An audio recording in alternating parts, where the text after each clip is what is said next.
कि आज हमें श्रीमद् भागवतम श्रवण करने का जो अवसर मिला है। बोले श्रीमद् भागवत महापुराण की आवाज नहीं आई। बोले श्रीमद् भागवत महापुराण की। कहते हैं कि संसार में बहुत से काम अपने हम धन के बल से कर लेते हैं और कुछ काम अपने जनबल से कर लेते हैं और कुछ काम अपने हम तन के बल से कर लेते हैं। कहते हैं श्रीमद् भागवतम को ना तो कोई धन के बल से रख सकता है और ना ही कोई तन के बल से रख सकता है और ना ही कोई मन के बल से इसे कोई रख सकता है। जिस पर ठाकुर जी स्वयं कृपा करते हैं वही श्रीमद् भागवतम को अपने घर में रख सकते हैं, उनकी सेवा कर सकते हैं और उनको चिंतन कर सकते हैं। ये भागवतम इसलिए शिव जी पार्वती से बोले पार्वती संसार में हर चीज हम लोग प्राप्त कर सकते हैं, सब कुछ मिल सकता है संसार में, लेकिन पार्वती इस संसार में भागवतम को प्राप्त करना बहुत बहुत दुर्लभ है। कहते साधुओं को संग मिल जाना इतना दुर्लभ है, कहते हैं ये इतना सरल और सहज नहीं है। कहते सत्संगत दुर्लभ संसारा निमिष दंड मत एकम बारा। कहते हैं ये संसार में साधुओं का संग और सत्संग इतना सुलभ नहीं है। हम लोग सोचते हैं कि ऐसे मिल जा रहा, नहीं, न जाने कितने कितने जन्मों में आपने पुण्य किए होंगे और जब वो सारे के सारे पाप आपके नष्ट हो गए हैं तब जाकर के हमें श्रीमद् भागवतम सुनने का जो अवसर प्राप्त हुआ है। बोलो श्रीमद् भागवत महापुराण की। कहते हैं कि ये भागवतम कौन सुन सकता है? बोले जिसको भगवान निमंत्रण देंगे ना वही सुन सकता है। इसीलिए देखो इतने यहाँ पर लोग हैं, लेकिन भगवान ने जिसको निमंत्रण दिया है ना वही आज यहाँ पर आकर के बैठे। जब रास हो रहा था, रास में कृष्ण ने बांसुरी बजाई, सबको सुनाई दिया, लेकिन आया कौन? जिसको भगवान ने चाहा वही यहाँ पर आ पाए। और इसलिए भगवान क्या बोले गोपियों को? बोले अहो भाग्यम, बोले अहो कैसा आपका सौभाग्य है कि भागवतम सुनने के लिए आप यहाँ पर अर्थात कृष्ण से मिलने के लिए यहाँ पर आए हैं। कहते भागवतम में और कृष्ण में कोई अंतर नहीं है, क्योंकि जो भागवतम है वही कृष्ण है। अब आप सोच रहे नहीं भागवतम तो एक किताब है और भगवान का भगवान है। बोले नहीं, भागवतम के जितने स्कंध हैं, भागवतम में कितने स्कंध हैं? 12। कितने हैं? याद रखना है, यहाँ पर अगर कुछ है हो तो कुछ सीख के जाना। कितने स्कंध हैं? 12। और श्लोक कितने हैं? 18,000। ग्रंथो 18 सहस्रो 12 स्कंद समन्विता है गीर ब्रह्म विद्या यत्र वृत्ता वदस्तता। कहते भागवतम किसे कहते हैं? कहते जिसमें 12 स्कंद हों और 18,000 श्लोक हों, जिसमें नारायण कवच का वर्णन हो और वृत्तासुर वध का इसमें प्रसंग हो, वही श्रीमद् भागवतम। बोलो श्रीमद् भागवत महापुराण की जय। इसीलिए बोले गोपियों ये भागवतम और कृष्ण को प्राप्त करना इतना सरल नहीं है। जिसको ठाकुर जी ने पुकारा वही लोग आए।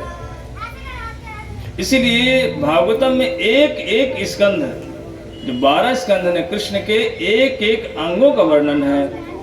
बोले पादो यदियो प्रथमा द्वितीयो तृतीयो तुर्यो कथितो यदुरु। बोले पहला स्कंद और जो दूसरा स्कंद है ये क्या है? ये कृष्ण के 2 चरण कमल है। और तीसरा स्कंध और चौथा स्कंध, गिनती करते जाना। कहते जो तीसरा स्कंध और चौथा स्कंध है ये कृष्ण के क्या है, ये दोनों जंघाएं हैं। कितने हो गए, 4। और जो 5वां स्कंध श्रीमद् भागवतम का, वो कृष्ण का क्या है, नाभि तथा, अर्थात कृष्ण का नाभि कमल है। और 6वां स्कंद क्या है, वक्षस, वक्ष स्थल है कृष्ण का। और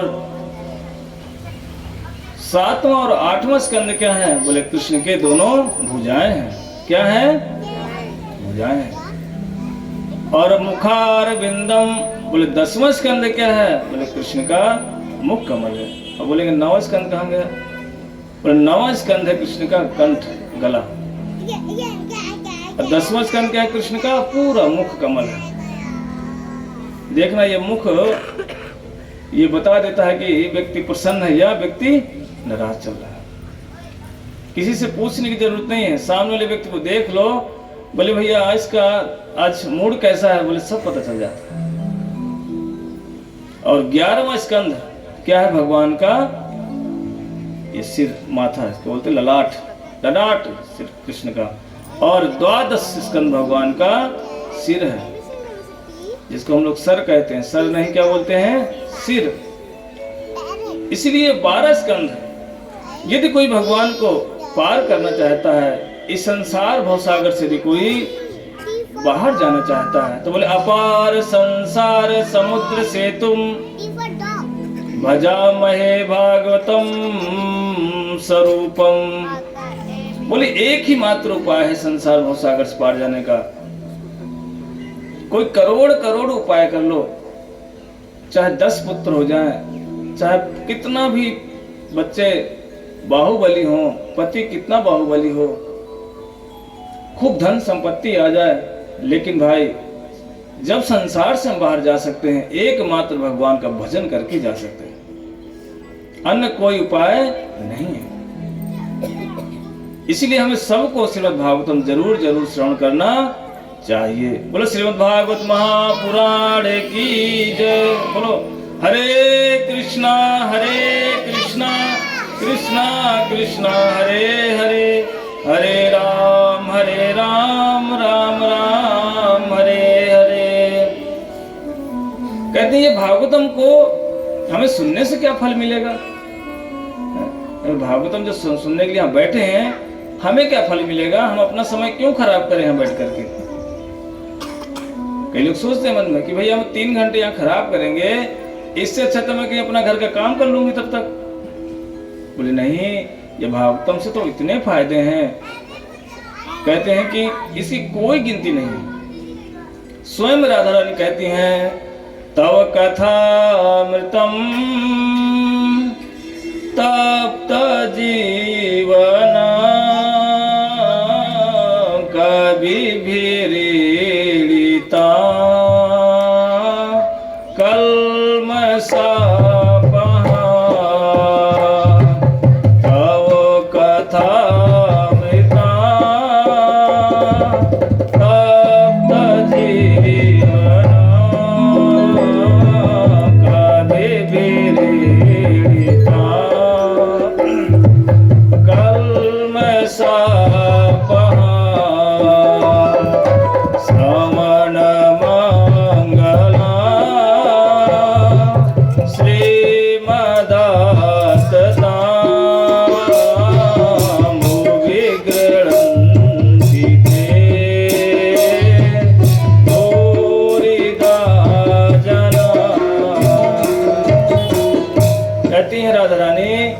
भागवतम सुनते हैं उसके इतने फायदे हैं। बोले कितने, बोले 6 प्रकार के फायदे।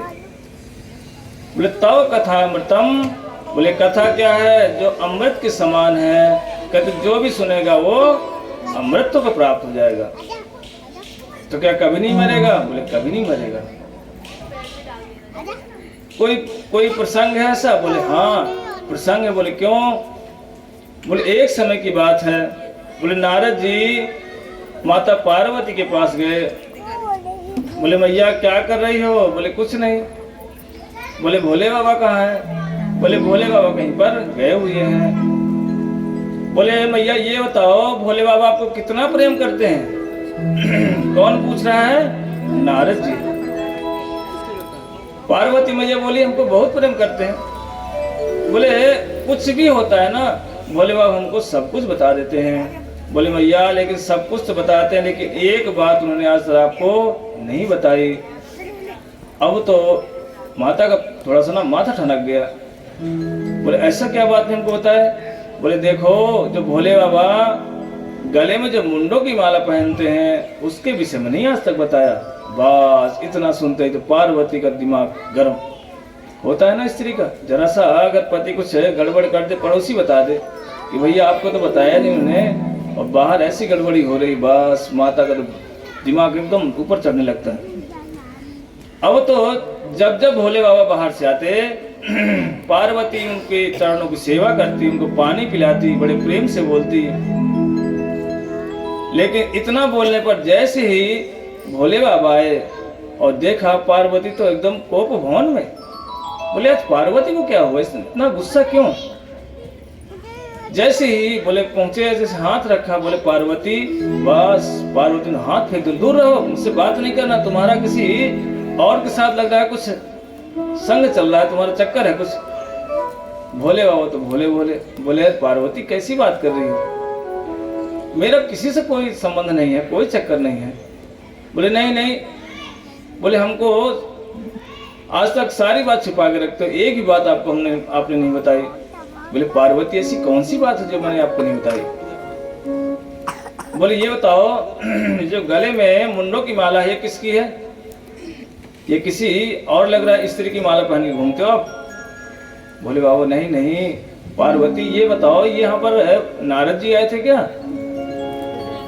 पार्वती बोली हाँ हाँ नारद जी आए थे। बोले बाबा मैं समझ गया था पहले ही कि जब जब कोई गड़बड़ी होती है ना तो समझो नारद जी यहाँ पर आ गए।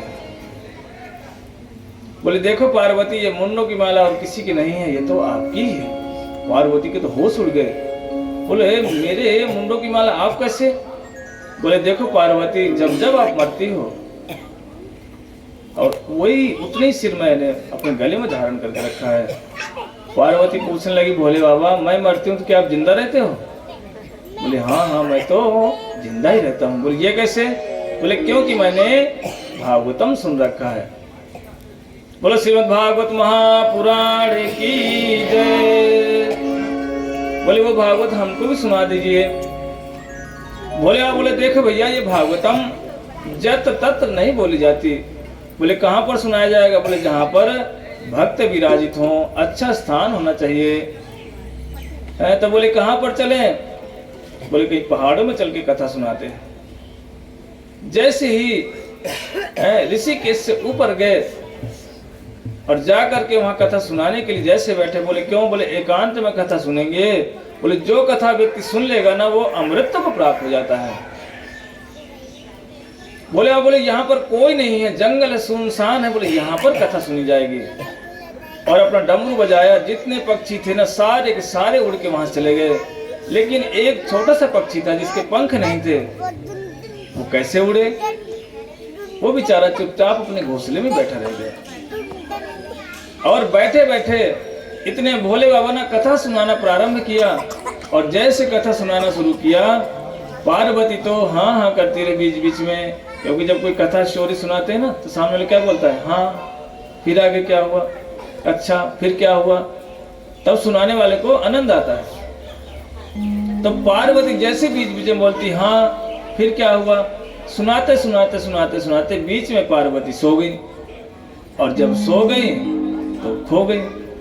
और वो छोटा सा जो पक्षी बैठा था वो सुख वो घोंसले में सुन रहा था बैठ करके। उसने सोचा कि मैया तो वो बोलना बंद कर दी है, अगर मैं नहीं बोलूंगा तो बोले बाबा भागवत को नहीं सुनाएंगे। इसलिए उन्होंने तुरंत क्या किया? हाँ हाँ करना शुरू कर दिया। किसने? उस पक्षी ने। जैसे सुनाना शुरू किया और वो पक्षी हाँ हाँ, मैया सो रही है। और जैसे ही भागवत पूरी हुई और इतने में भोले बाबा बोले श्रीमद् भागवत महापुराण की जय। मैया की तो नींद ही खुल गई। बोले प्रभु फिर क्या हुआ? बोले क्या हुआ? बोले मैं तो सो गई थी। बोले सो गई थी, फिर हाँ हाँ कौन कर रहा था बीच में? बोले हमको नहीं पता। इतने में भोले बाबा समझ गए भैया ये तो बड़ी गड़बड़ी हो गई, जिसने ये भागवतम सुन लिया अब तो वो मरेगा नहीं, अमर को प्राप्त हो गया है। बोला इसको ढूंढता हूँ। जैसे ही भोले बाबा अपना गुस्से से त्रिशूल को उठाया और डम डम डम करके बजाने लगे, वो पक्षी तो उड़ चला। देखो भागवतम सुनने से कितना फायदा हो, जिसके पंख ही नहीं थे, छोटा सा साव पक्षी था, उसके पंख निकल आए और इतना तेजी से भागा शिव जी के डमरू से। अब तो भोले बाबा उसके पीछे दौड़ लगा दिए। बोले इसको मैं मार के रहूंगा। बोले क्यों? बोले इसने भागवतम सुन लिया है और इसके पीछे पीछे भाग रहे हैं। और पक्षी आगे आगे, और पक्षी भागते भागते गया जहां पर व्यास देव की पत्नी विटिका या पिंगला नाम था उनका, उनके मुख में घुस के चला गया। और जैसे घुस गया अब तो भोले बाबा बड़े गुस्से से भागते भागते, इतने में व्यास देव जी ने पूछा, बोले बाबा कहाँ से आ रहे हो, ये इतना गुस्सा क्यों? बोले व्यास देव जी पूछो मत, बोले ये बताओ कि हाँ कोई पक्षी आया क्या? बोले हाँ आया। बोले आया तो किधर गया? बोले कारण तो बताओ भोले बाबा, इतना गुस्से में क्यों हो? बोले पता है उसने भागवतम सुन ली है और मैं उसे मार के रहूंगा।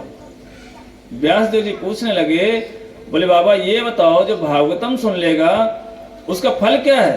बोले जो सुन लेगा वो अमर को प्राप्त हो जाएगा। बोले बाबा जब वो अमर ही हो गया सुन करके तो फिर मारोगे कैसे? तो भोले बाबा बड़े पछताए, बोले भैया हम तो भूल ही गए थे।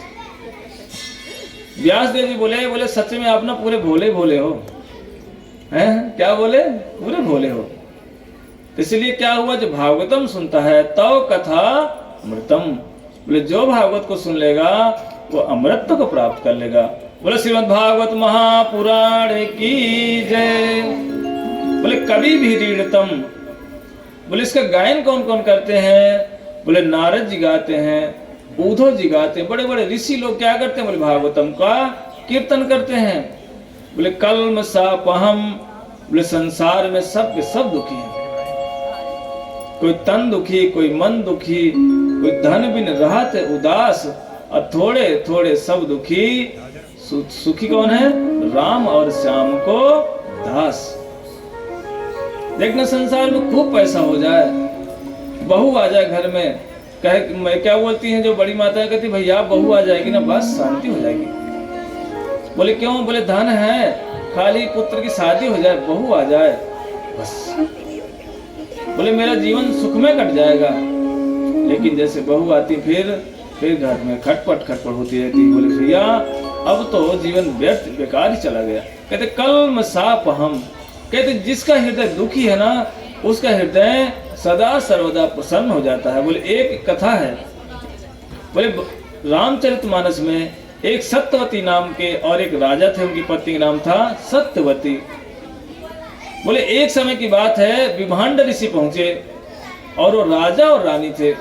जैसे विभांड ऋषि पहुंचे और विभांड ऋषि को देख करके वो जो राजा थे, पति और पत्नी दोनों हर समय भगवत कीर्तन करते और मस्त रहते।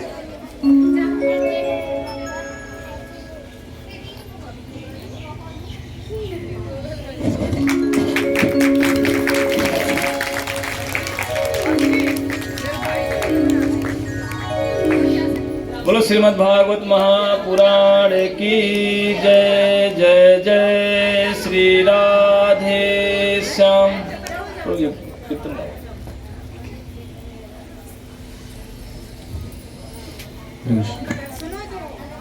जय जय श्री राधारमन।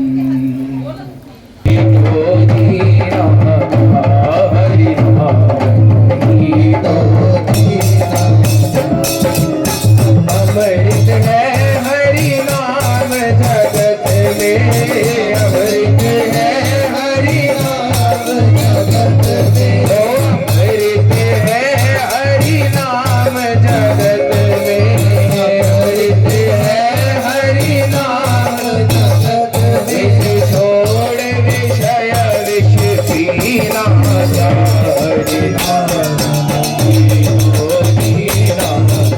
कोई भागवतम श्रवण करते हैं उनका जितना भी दुख है, जितना अमंगल है, सबका नाश हो जाता है। बोले रामचरितमानस में गोस्वामी तुलसीदास जी लिखते हैं, कहते एक राजा थे सुमति और उनकी पत्नी थी सत्यवती। ये दोनों बैठ करके भगवान का कीर्तन करते।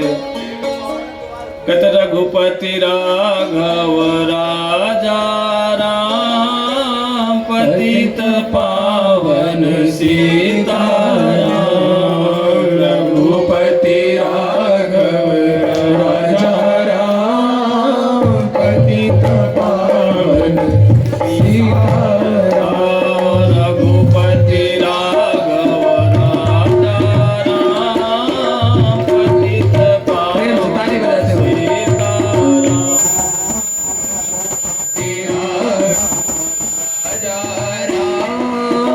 पतित पावन सीताराम।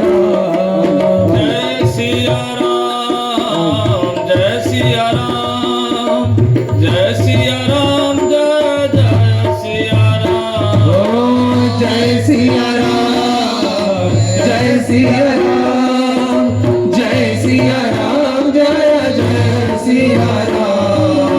जय सिया राम जय सिया राम जय सिया राम जय जय सिया राम। ओ जय सिया राम जय सिया राम जय सिया राम जय जय सिया राम। रघुपति राघव राजा राम पतित पावन सीताराम। रघुपति राघव राजा राम पतित पावन सीताराम। इस तरह से सत्यवती और सुमति राजा कीर्तन कर रहे थे और ये कीर्तन को सुन करके विभांड ऋषि वहां पहुंच गए।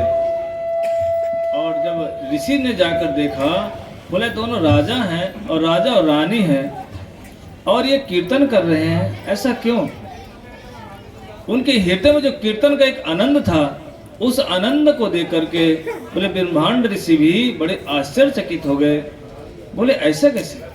उन्होंने पूछा, बोला राजा ये बताओ क्या आपको अपने राज्य की चिंता नहीं है?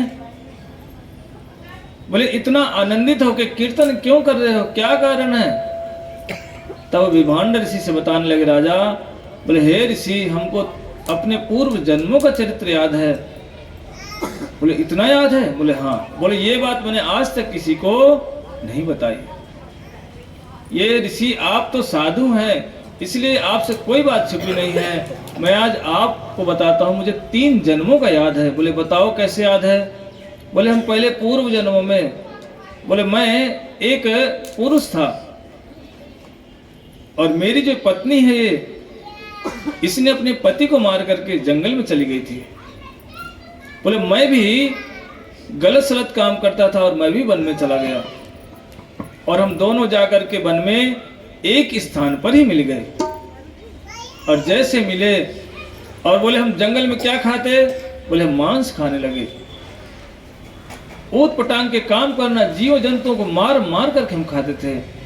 लेकिन संयोग बस था, पास में ही एक ऋषि का आश्रम था, अंगिरा ऋषि का आश्रम, जिनके आश्रम में 9 दिन के लिए रामचरितमानस चल रही थी, कथाएं हो रही थी भगवान की।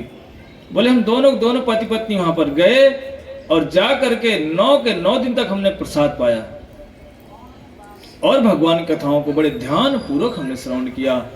बोले जब सुने तो जब हम मरे ना तो चित्रगुप्त आए और हमको पकड़ के ले गए। जब हमको पकड़ कर ले गए, बोले तो महापापी हैं। बोले एक तो इसकी जो स्त्री है ना, इसने अपने पति को मारा है और ये दोनों ने मिल करके इतनी हिंसाएं की, पशुओं को मारा है। बोला इनको सीधे नरक में डाल दो।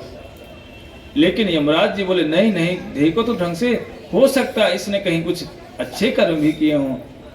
नहीं नहीं हमको तो नहीं लगता। लेकिन यमराज के कहने के अनुसार उन्होंने लेखा जोखा जब देखा, बोला हाँ इन्होंने कुछ नहीं किया, खाली 9 के 9 दिन तक भगवान की कथाओं को सुना है और प्रसाद भी पाया है। बोले अच्छा। बोला ऐसा करो, इनको बैकुंठ में डाल दो। उस भगवान की कथाओं को सुनने के कारण से उनको यमराज ने कहा वैकुंठ में भेज दिया। बोले हजारों हजारों साल तक हम वैकुंठ में रहे। बोले भगवान के धाम में रहने के कारण से बोले यमराज जी बोले देखो वैकुंठ इनका वास हो गया है, अब इनको ब्रह्मलोक में ले आओ। बोले हम ब्रह्मलोक में भी आए। बोले वहां बहुत सालों तक रहे। फिर बोले इनको स्वर्ग लोक में डालो। बोले स्वर्ग लोक में भी डाल दिया। बोले हमने वहां भी बड़े सुख पूर्वक जीवन यापन किया। फिर काल के अनुसार हमको फिर मनुष्य जीवन प्राप्त हो गया और हम जैसे ही दोनों पति पत्नी बन के फिर नीचे आए, हमको राजा का पद प्राप्त हो गया। ये कैसे हुआ? भगवान कथाओं को सुनने के कारण से हुआ। इसलिए कहते हैं भगवान कथाओं को सुना, देखो वैकुंठ गए, स्वर्ग भी गए, लौट करके सीधा धाम में आकर के राजा और रानी बन गए। किसके कारण से? भगवान की कथाओं को सुनने के कारण से। प्लस भागवत मतम की इतनी महिमा है कथाओं की। बोले हे ऋषिवर, अब हमें पता चल गया है कि कथा सुनने से इतनी महिमा है, इसलिए हम दोनों पति पत्नी बैठ करके यहाँ पर भगवान का कीर्तन करते रहते हैं। बोलो हरे कृष्णा कृष्णा कृष्णा हरे हरे, हरे राम राम राम हरे हरे। बोले जो भागवतम सुन रहे हो ना, ये भागवतम किसी भी लोक में नहीं है। बोले स्वर्गे सप्ते च कैलासे वैकुंठया न स्वयं रसः अतः पिबन्तं सद्भाग्या मामुंचताम करिहिचित्। बोले भागवतम किसी लोक में नहीं है। बोले स्वर्ग में भी नहीं है। बोले ब्रह्मलोक में, बोले वहां भी नहीं है। बोले शिव जी के लोक में ये भागवतम नहीं है। बोले फिर तो वैकुंठ में होगी। बोले वहां भी नहीं है। बोले जो सौभाग्य हम जैसे लोगों को प्राप्त हो रहा है, वो भागवतम सुनने का सौभाग्य किसी भी लोक में नहीं है। बोले वैकुंठ में क्यों नहीं है? बोले वैकुंठ में, वैकुंठ से भगवान के जो वाहन है गरुड़ देव, बोले वो भी सुनने के लिए कथा कहाँ पर आते हैं? बोले यहीं पर आते हैं। बोले गए गरुड़ जहाँ बसाही भूसुंडा, गए गरुड़ जहाँ बसाही भूसुंडा। बोले गरुड़ जी कहाँ गए? बोले काग भुसुंडी के पास में गए। सोचो कहाँ रहते हैं? वैकुंठ में। और कथा सुनने कहाँ रहे हैं? इसी पृथ्वी पर आ रहे हैं। बोले शिव जी, बोले शिव जी भी एक बार त्रेता जुग पाही, शंभु गए कुंभज ऋषि पाही। बोले कि शिव जी बोले कुंभज ऋषि के पास आते थे भागवत सुनने के लिए। इतनी महिमा है भागवतम की। कहते भैया स्वर्ग में? बोले स्वर्ग में तो बिल्कुल नहीं है। बोले जब महाराज परीक्षित को सांप लगा ना, तो बोले 7वें दिन महाराज परीक्षित मरने वाले हैं। देवताओं ने क्या किया? पूरा अमृत कलश लेकर के आ गए। बोले महाराज ये अमृत है, महाराज परीक्षित को पिला दो। इनको सर्प दंशन तो करेगा लेकिन विष उसका काम नहीं करेगा। लेकिन उसके विनिमय में, उसके बदले में हमको ये भागवतम सुना दीजिए। सुखदेव गोस्वामी को जैसे ही इतना सुना, सुखदेव गोस्वामी जी ने विचार किया। बोले देवता लोग इतना जल्दी कुछ देने वाले नहीं हैं, बड़े स्वार्थी देवता होते हैं। बोले रहते कहाँ हैं? स्वर्ग में, और पूरा स्वार्थ वाला काम करते हैं। इसीलिए सुखदेव गोस्वामी जी विचार किया। बोले कोस कथा को सुधा लोके को कांच को मणिर महान ब्रह्मरातो विचारैव देवांजहसः। तुरंत से सुखदेव गोस्वामी ने विचार किया। बोले ये भागवत मृत कैसा है? बोले मणि के समान है। और जो स्वर्ग का अमृत कैसा है? बोले टूटा फूटा कांच है। अब बताओ यदि कोई टूटा हुआ कांच दे, बोले भैया जो गले में सोने की चैन पहनी है हमको दे दो, आप दे दोगे? कौन कौन दे देगा? हाथ उठाना। कोई भी नहीं देगा। बोले भैया हम नहीं देने वाले, हम कांच का टुकड़ा क्यों लेंगे, हम अपना सोना क्यों दें? बोले ऐसी ये श्रीमद् भागवतम है। बोले भागवतम कैसा है? बोले मणि के समान है। और ये स्वर्ग का अमृत कैसा है? बोले टूटा फूटा कांच भैया, बोले हम तो नहीं बदलेंगे। इसीलिए तुरंत उनको डांट करके भगा दिया वहां से। देवान जहासा, देवताओं को बोले इन विजातियों को रहने का कोई स्थान नहीं है। जो व्यक्ति भागवतम सुनने आ रहा है किस लिए? बोले विनिमय करने के लिए, कुछ कारण से। बोले भागवतम सुनेंगे तो क्या हो जाएगा? बोले हम धन दे देंगे, बोले हमको भागवत प्राप्त हो जाएगा। बोले भागवतम ऐसे नहीं मिलता। यदि श्रद्धा पूर्वक कोई भगवान की कथाओं को सुनते हैं, उनको ही भगवान की कृपा प्राप्त होती है, उनको ही श्रीमद् भागवतम सुनने का अधिकार प्राप्त होता है। बोलो श्रीमद् भागवत महापुराण की जय। इसीलिए कहते हैं कि ये भागवतम किसने और किसको सुनाया? कौन कह रहे हैं? शौनक आदि ऋषि से, सूत गोस्वामी जी से। कहते हैं महाराज ये बताइए, ये भागवतम किसको और किसने सुनाया? बोले भागवतम तो नारद जी को चतुर्सनों ने सुनाया। बोले कहां पर सुनाया? बोले एकदा ही विशालायाम चत्वारो ऋषयो अमला सत्संगर्थ समायाता ददृशु सत्र नारदम। बोले एक समय की बात है, नारद जी बद्रिक आश्रम की तरफ हरिद्वार से जा रहे थे। बड़े दुखी अवस्था में थे। लेकिन ब्रह्मा जी के मानस पुत्र सनक, सनंदन, सनातन और सनत कुमार ये उधर से हरिद्वार से नीचे की ओर आ रहे थे। जैसे नारद जी को देखा इतने प्रसन्न हो गए। बोले अच्छा हुआ साधु मिल गए ना, अब वो तो भगवान कथाएं होंगी। कहते भैया साधु जब साधु को देखता है ना बड़ा प्रसन्न हो जाता है। क्यों? बोले अब वो भगवान कथा सुनेंगे और सुनाएंगे। कहते जैसे भैया चोर को मिल जाता है ना बड़ा प्रसन्न होता है। कहता भैया हमारे गुरु जी आ गए। बोले रेलवे में जब जाओगे ना, रेलवे स्टेशनों में, तो बड़े बड़े बैठे होते हैं वहां पर, लगते हैं कि सब ठीक ठाक है। लेकिन जैसे ही जेब कतरा, बड़े वाले जेब कतरे को देखता है प्रसन्न हो जाता है। कहता भैया हमारे गुरु जी मिल गए, अब हमको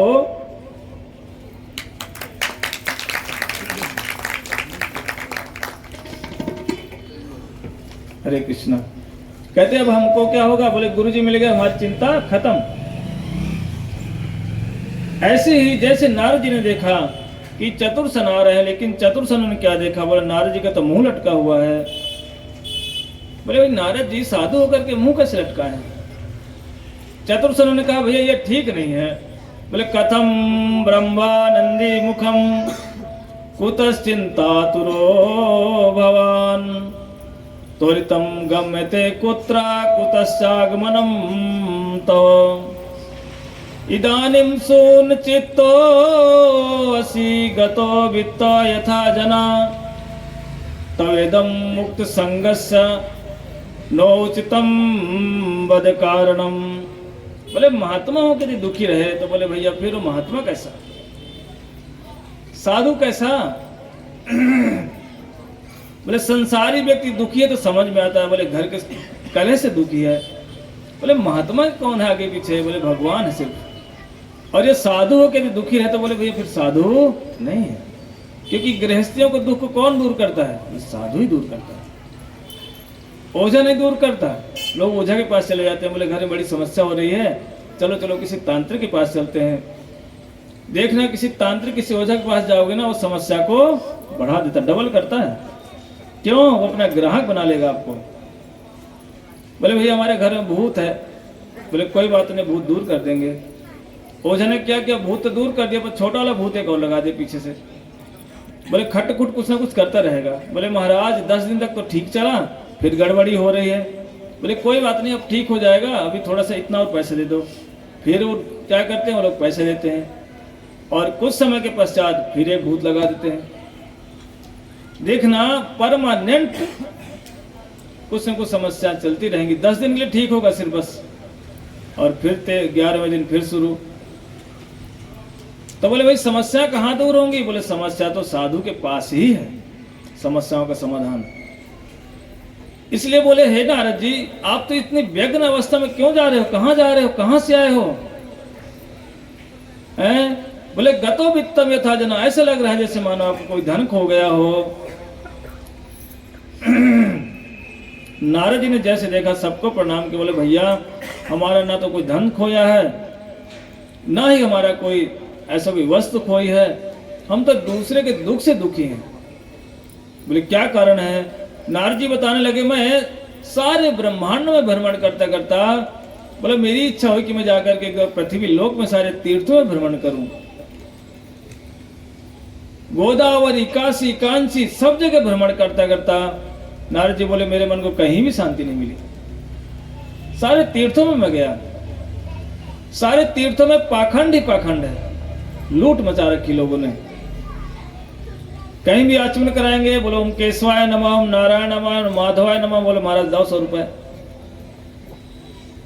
जो तीर्थ में जाते हैं बड़े घबरा जाते हैं, बोले महाराज यहाँ पंडितों ने तो हालत खराब कर रखी है। बोले इसलिए तीर्थों में सब जगह पाखंड पाखंड लूट मचा रखी। नारद जी बोले मेरा मन प्रसन्न नहीं हुआ। बोले तब मुझे स्मरण आया, बोले कलयुग आने से पहले ही भगवान वृंदावन धाम में थे। बोले चलो चलो वृंदावन धाम चलते हैं, बोले वहां पर कुछ न कुछ जरूर अच्छा होगा। बोले जब मैं जैसे घूमता घूमता, बोले कहां पर, बोले वृंदावन में आया, और वृंदावन में आकर जैसे ही जमुना जी किनारे गया, बोले एक विचित्र मैंने दृश्य देखा। बोले क्या था? बोला एक स्त्री रो रही है। तत्राश्चर्यम मया दृष्टम श्रूयताम तन्मुनीश्वरः। बोले एक मैंने बड़ा आश्चर्य देखा, एक स्त्री रो रही है और उसके पास में कुछ लड़कियां उसको हवा कर रही हैं। बोले पास में ही 2 बूढ़े बूढ़े आदमी पड़े हैं। बोले ये जब मैंने देखा तो मैं बड़ा आश्चर्यचकित हो गया। बोले ये क्या दृश्य देख रहा हूं? और वो छोटी बच्ची 18 साल की रो रही बैठ करके। बोले ये मैं देखा नहीं गया। बोले मैं सोचा एक बार पूछूं कि क्यों रो रही हो, लेकिन नारद जी बोले मैं डर के मारे नहीं गया, क्योंकि स्त्री है और स्त्री का स्वभाव पता बड़ा मतलब वैसा होता है, क्षणे रुष्टा क्षणे तुष्टा, वो कब रोएगी कब हंसेगी कुछ पता नहीं होता।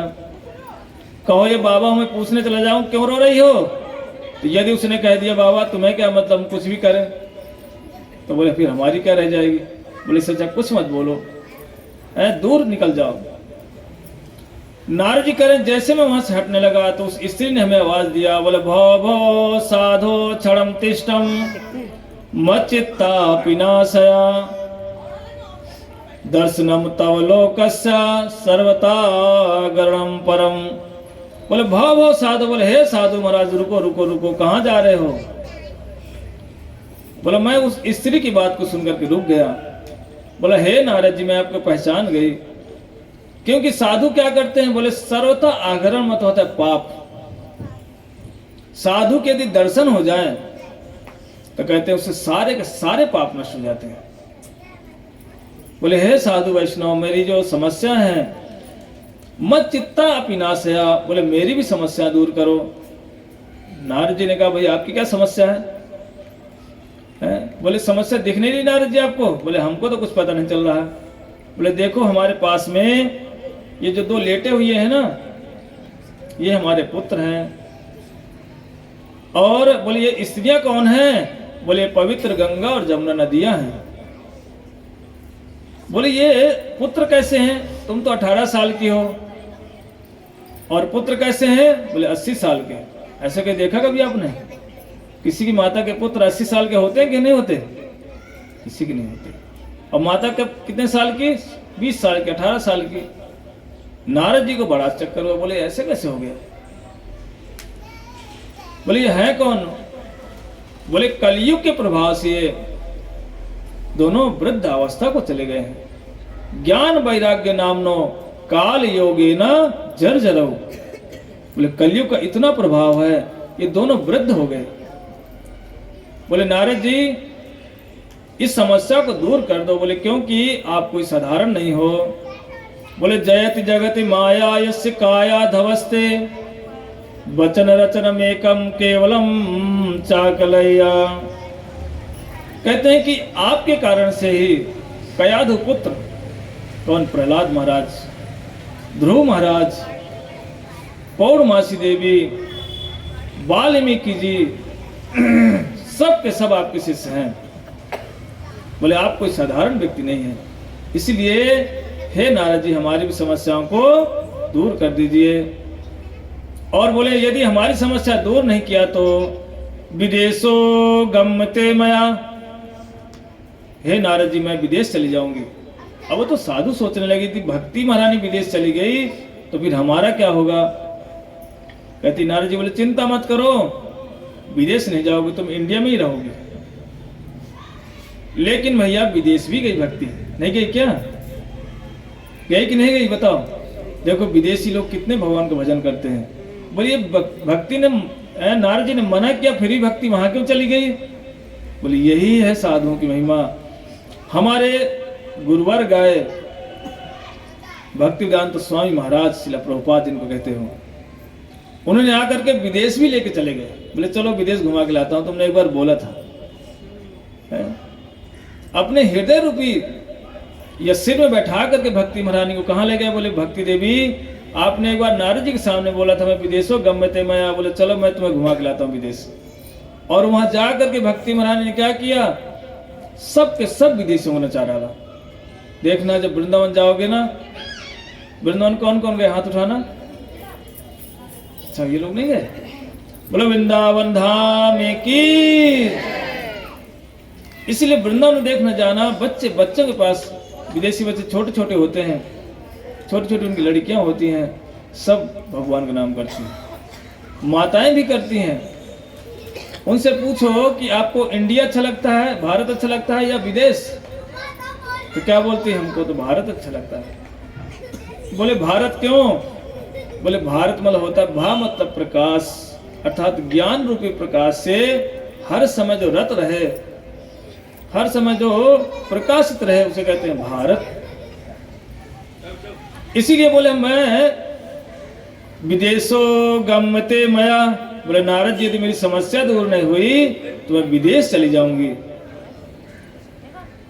क्योंकि यदि भक्ति महारानी विदेश चलेगी, भागवत यदि विदेश चला गया तो इनका क्या होगा? कहते चिंता मत करो, मैं अभी आपका समाधान ढूंढता हूं। बोले ज्ञान प्रबुद्धताम शीघ्र रे वैराग प्रबुद्धताम, बोले उठो उठो जागो।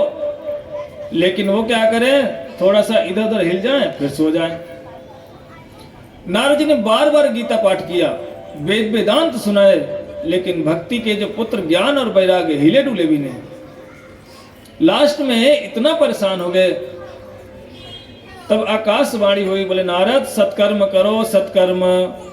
नारद जी बोले भैया अभी तक हम क्या कर रहे थे? सत्कर्म नहीं थे? बोले नहीं। बोले अच्छा बताओ सत्कर्म किसे कहते हैं?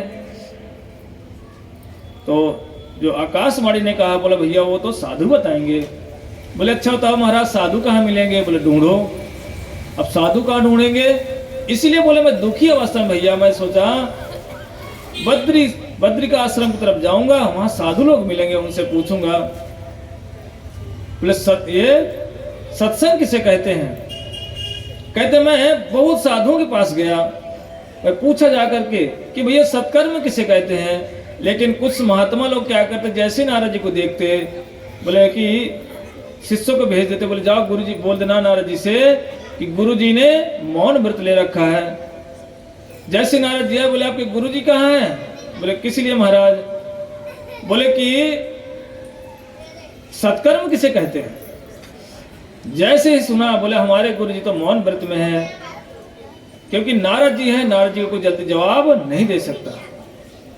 और इसीलिए बोले घूमते घूमते मैं सोचा चलो भाई गृहस्थियों के घर में चलता हूँ, साधुओं की स्थिति तो ठीक नहीं है, शायद गृहस्थियों की हालत ठीक हो।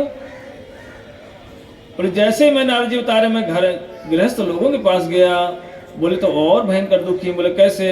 बोले तरुणी प्रभुता गेहे श्याल को बुद्धिदायका कन्या विकृणितो लोभास दंपति नाम चकलकनम। बोले गृहस्थी तो और दुखी है। बोले कैसे? बोले तरुणी प्रभुता गेहे, बोले भैया घर में नई नई बहुएं आ जाती हैं, अब यहाँ पर बहुत सारी बहुएं बैठी होंगी, बोले हमारी तो निंदा बुराई हो रही है। किसी की निंदा बुराई नहीं, ये भागवतम में लिखा हुआ है। कहते जब से नई नई बहू आती क्या करती हैं, बोले घर को शासन कर लेती हैं।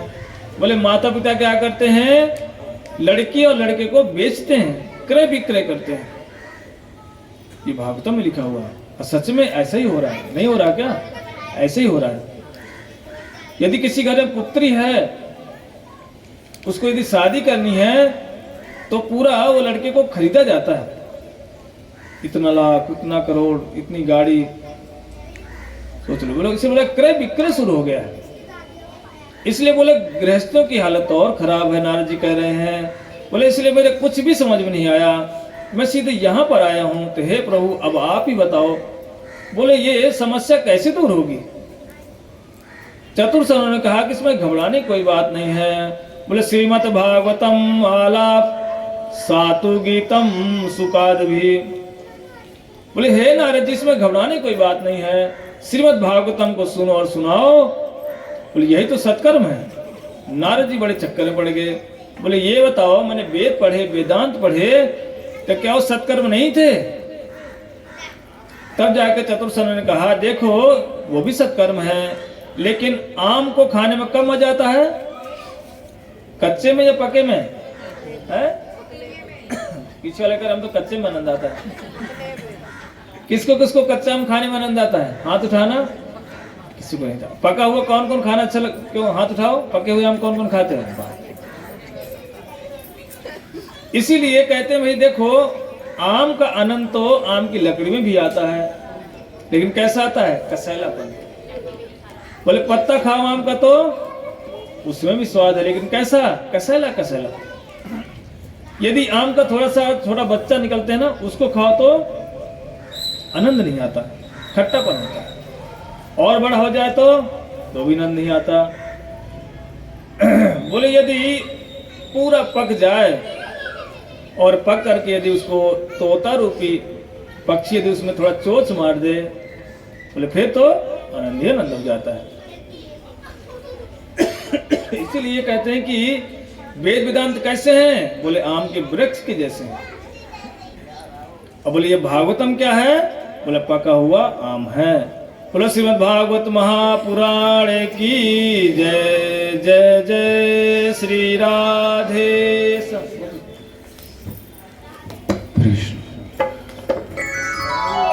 इस तरह से श्री नारद जी के प्रश्नों को चतुर्सन उत्तर दे रहे हैं कि भागवतम में और वेद वेदांतों में यही अंतर है कि वेद वेदांत कैसे हैं?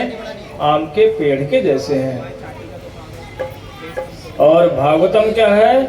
बोले उस आम के पेड़ का पका हुआ फल है।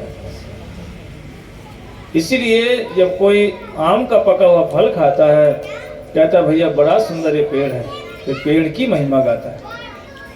कहते ना लोग, कहते भैया आम का पेड़ बड़ा अच्छा है। बोले क्यों? बोले इससे मीठे मीठे फल निकलते हैं। इसीलिए अनेक अनेक उदाहरणों को देकर के समझाए।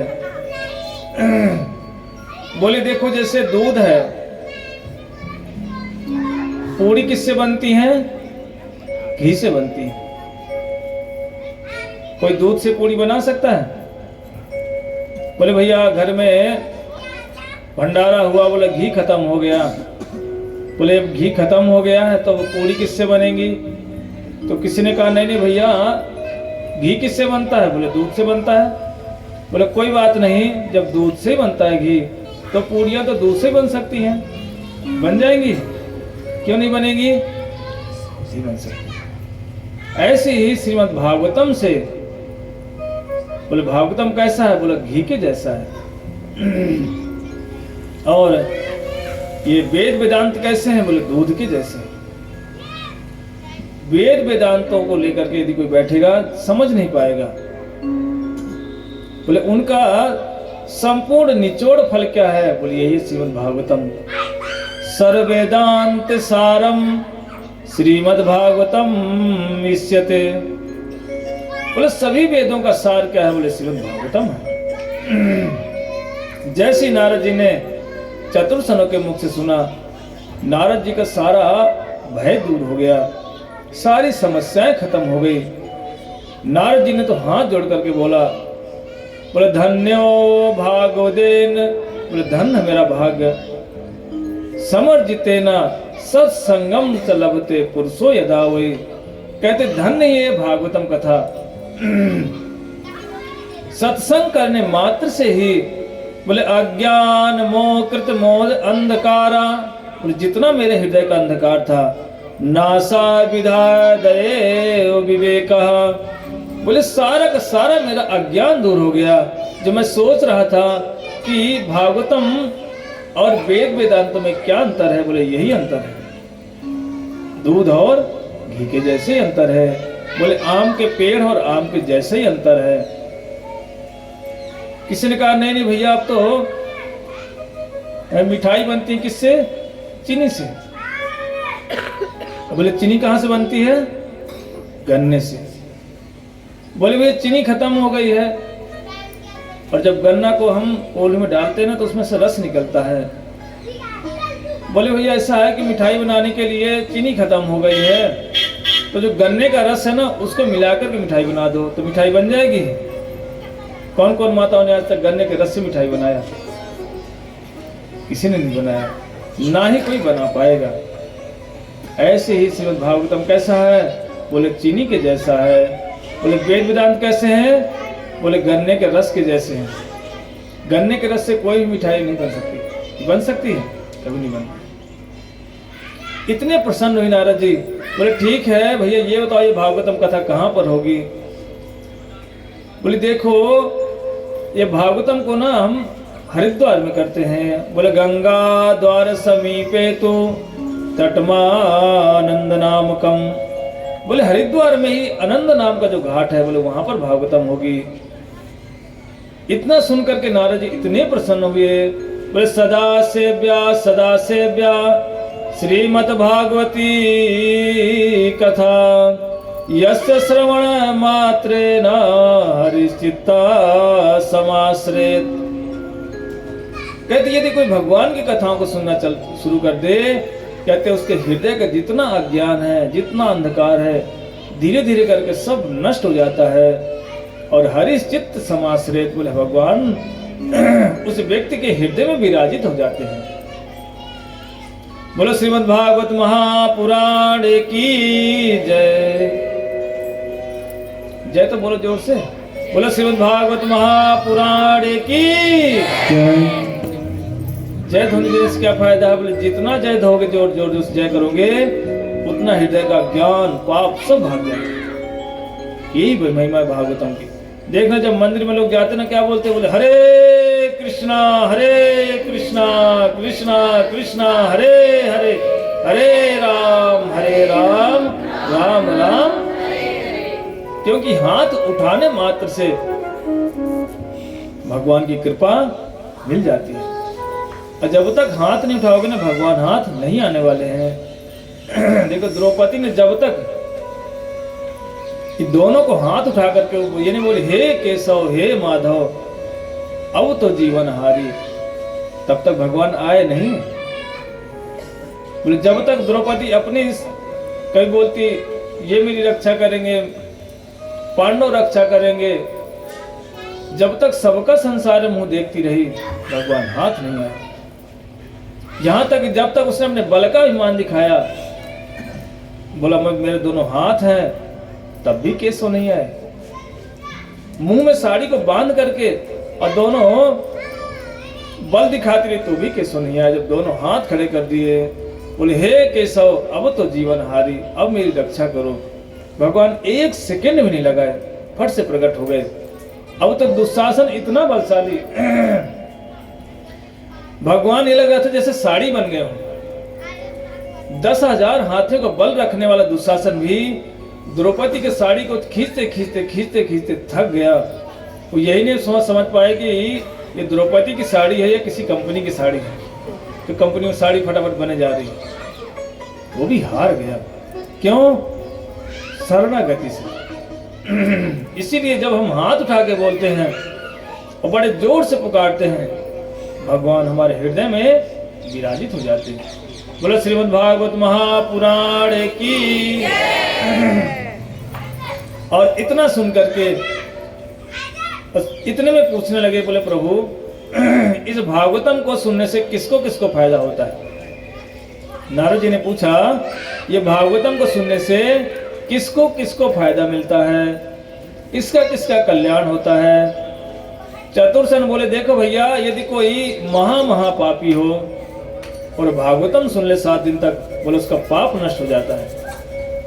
बोले जिसने किसी का हत्या कर दी हो, बोले वो भी सुने यदि तो उसका भी कल्याण हो जाता है। यदि कोई पराई स्त्री का संग करता है और या कोई पराई स्त्री किसी पर पुरुष का संग करती है, ये भी क्या है? ये महापाप है। बोले ऐसा व्यक्ति कहाँ जाएगा?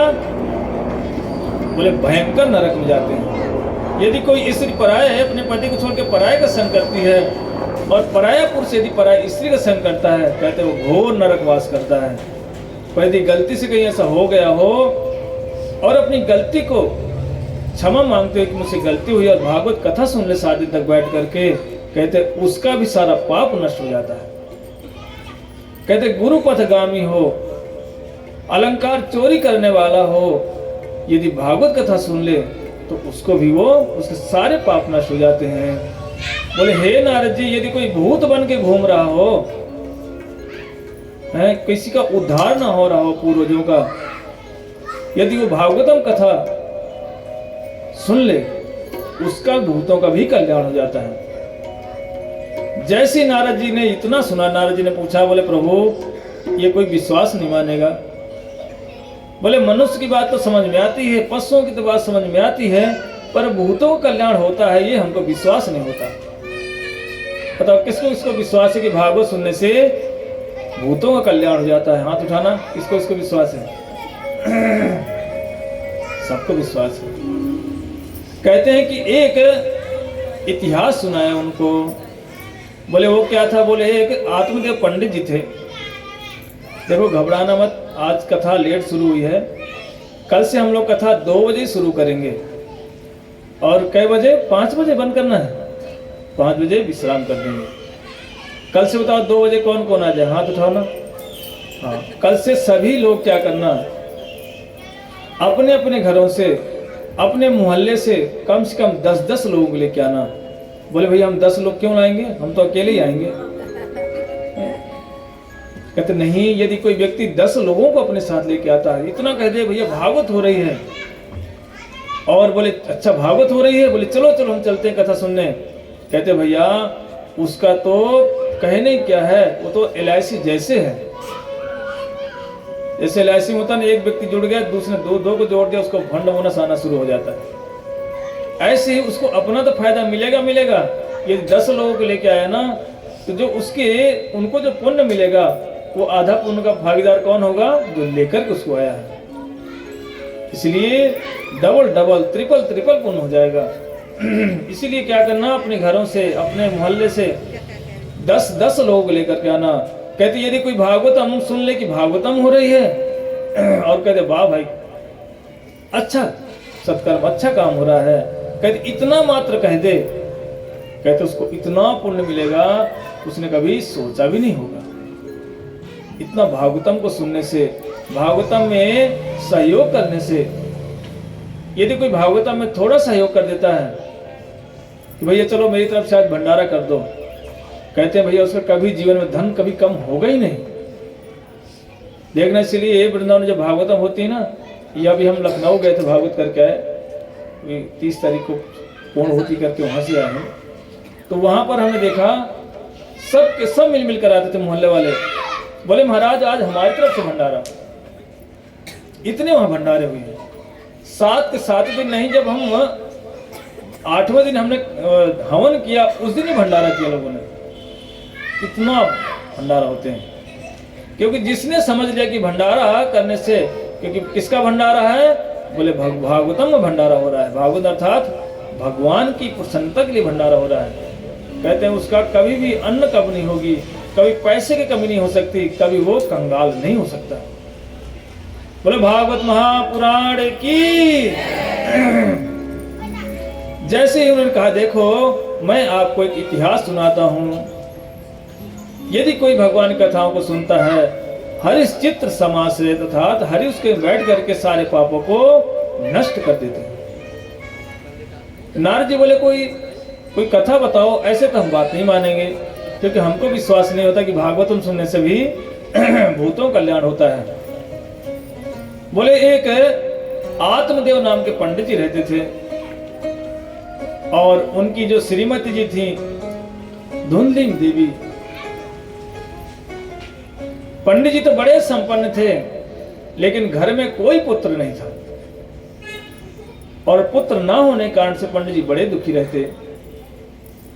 लेकिन जो उनकी श्रीमती जी थी वो बड़ी, उनका नाम क्या था, धुंधली, जो घर में धूमधाम मचा के रख दे, हर समय लड़ाई झगड़ा करे। बोले वही तो धुंधली है, बात बात में झगड़ा मचा लेना, अरे ऐसा कैसे हो गया, वैसे कैसे हो गया, जरा जरा सी बात में झगड़ा मचा ले, समझो भैया वो घर तो नरक बनने लगता है। बोले वो कोई नहीं। बोले कौन है? बोले वो धुंधली देवी है। आत्मदेव पंडित जी इतने परेशान कि मैं क्या करूं, कैसे इसको समझाऊं, कैसे करके एक मेरा पुत्र पैदा हो जाए। एक भी संतान नहीं है। पंडित जी यदि गाय को घर में पाल लिया, उस गाय की भी संतान नहीं होती। देखना, जिस माँ के गर्भ में कोई संतान नहीं होती ना, उसको लोग मुंह देखना पसंद नहीं करते। कहते भाई इसको दूर रखो, ये तो इसका मुख देखना नहीं चाहते। महाराज दशरथ के पास कोई जब संतान नहीं थी, तो महाराज दशरथ का नाम इतना वैभव नाम था, स्वर्ग में भी जाते, वहां भी उनको बड़े सम्मान से बैठाते महाराज दशरथ को। और जब वहां से स्वर्गवासी लोग, इंद्र उनके गले में माला पहनाते, महाराज दशरथ आकर के अपने रानियों को दिखाते, देखो देखो मैं स्वर्ग में गया था, इंद्र ने मुझे माला दिया। इतना उनका ढिढोरा पिट जाता कि महाराज दशरथ स्वर्ग से आए हैं। लेकिन जैसे ही एक दिन क्या हुआ, महाराज दशरथ जैसे नीचे आए और अपनी माला भूल गए, उस माला को लेने के लिए जैसे ऊपर गए दोबारा, तो उन्होंने क्या देखा कि जहां पर मैं बैठा हुआ था उस स्थान को लोग साफ सफाई कर रहे हैं, गोबर से लीप पोत रहे हैं। महाराज दशरथ बोले कि भैया ये क्या कर रहे हो? तो जो वहां के स्वर्ग के लोग थे वो बड़ी घबरा गए, बोले हम कुछ नहीं कर रहे। बोले नहीं नहीं, यहाँ पर तो मैं बैठा था, यहाँ पर साफ सफाई क्यों कर रहे हो, क्या कारण है? तब एक स्वर्गवासी ने डरते डरते बोला, बोले महाराज आपकी कोई संतान नहीं है, आपकी संतान ना होने की वजह से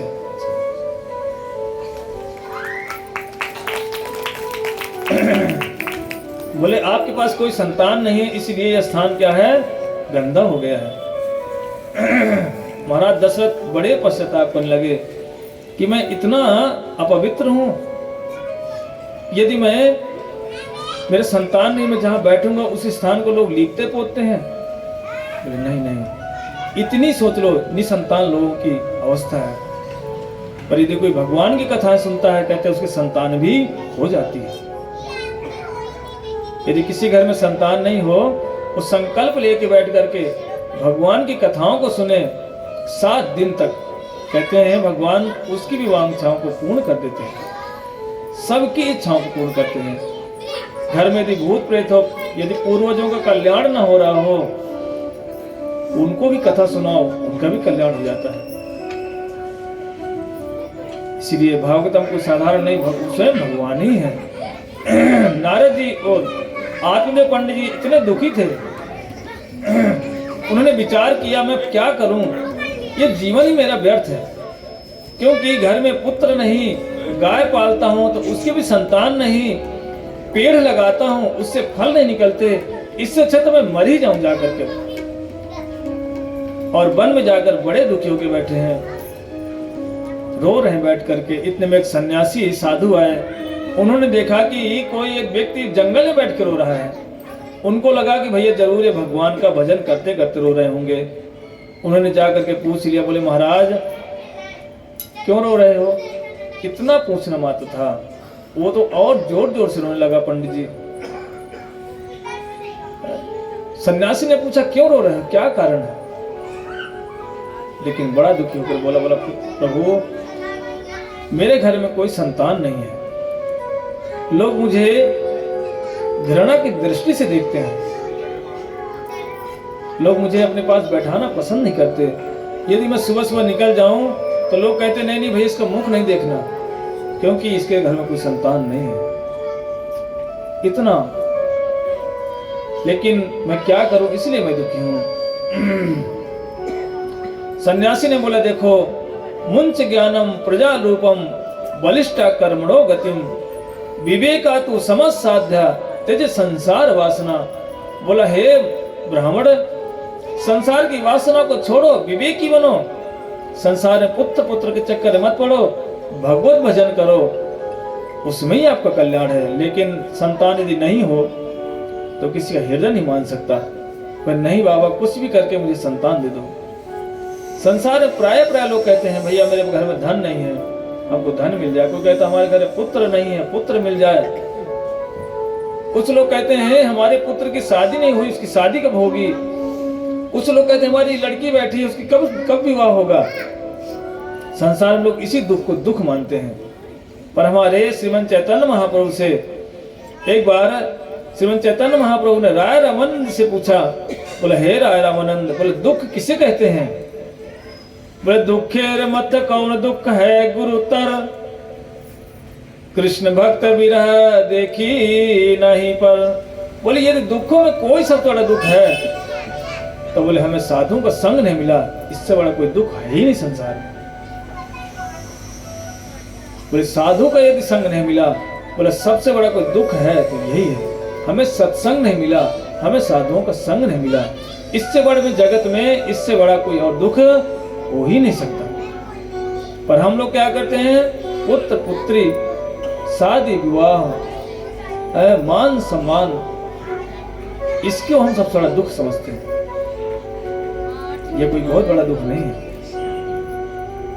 यदि दुख है, यदि भगवान के लिए आप प्रार्थना करो, हे ठाकुर जी मुझे संग नहीं मिला, किनका साधु संग नहीं मिला, मैंने आपकी कथाओं को नहीं सुना, इस दुख को समझ करके यदि भगवान का स्मरण करोगे, देखना ये संसार के जो भौतिक सुख है ना, धन संपत्ति पुत्र पौत्र इत्यादि के लिए, ये तो अपने आप पूरे हो जाएंगे सबके। यदि कोई भगवान का माला करना शुरू कर दे, तुलसी जी में जल देना शुरू कर दे, एकादशी का व्रत करना शुरू कर दे, कहते इसके 3 काम करने मात्र से ही उसकी सारी घर की जो दरिद्रताएं हैं, गरीबी है, वो दूर हो जाती है और घर में लक्ष्मी का आगमन हो जाता है। सिर्फ 3 काम करने से, तुलसी जी में रोज नित्य प्रति पानी डालने से, एकादशी का जो महीने में 2 बार आती हैं, दोनों व्रत करने से। कोई लोग बोलते नहीं हम तो बड़ी बड़ी करते हैं। अब हमको ये नहीं समझ आता बड़ी कौन सी छोटी कौन सी है। इसीलिए एकादशी सब बराबर हैं। और भगवान का माला, ऐसी माला लेकर यदि कोई भगवान का भजन करे, कहते हैं कलयुग में सारा का सारा दुख उसका दूर हो जाएगा। निर्धन व्यक्ति को धनवान धन बन जाता है, मिलने लगता है। पुत्र को नहीं हो तो पुत्र आ जाते हैं। मान सम्मान यदि किसी को नहीं मिल रहा हो, भगवान का भजन करना शुरू कर दो, मान सम्मान तो हाथ जोड़ के खड़ा रहेगा आपके पास। हमारे संतों को हमने देखा, बड़े बड़े लोग आते हैं, हाथ जोड़ते हैं, पैर गिरते हैं, लेकिन वो कहते भाई दूर रहो, अभी समय नहीं है, दूर रहो। जिसके लिए लोग कहते हैं भाई हमको माला नहीं पड़ रही है, हमारे पास लोग नहीं आते। हमारे वृंदावन में तो बड़े बड़े नेता अभिनेता चक्कर मारते हैं, बोले भैया महाराज हमको भी एक बार प्रणाम करने का अवसर मिल जाए। साधु क्या करता है, संसार के मान सम्मान को ठोकर मारे तो लट। वो एकमात्र किस पर आश्रित है, बोले ठाकुर जी जैसे मुझे रखेंगे, मेरी राधा रानी जैसे हमें रखेगी, हम वैसे ही रहेंगे।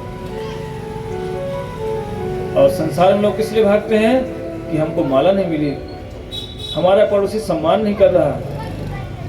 यदि भगवान का आश्रय ले लोगे, ये मान सम्मान ये तो आपके पैरों में आकर के हाथ जोड़ेगा, लेकिन आप उसको स्वीकार नहीं करोगे।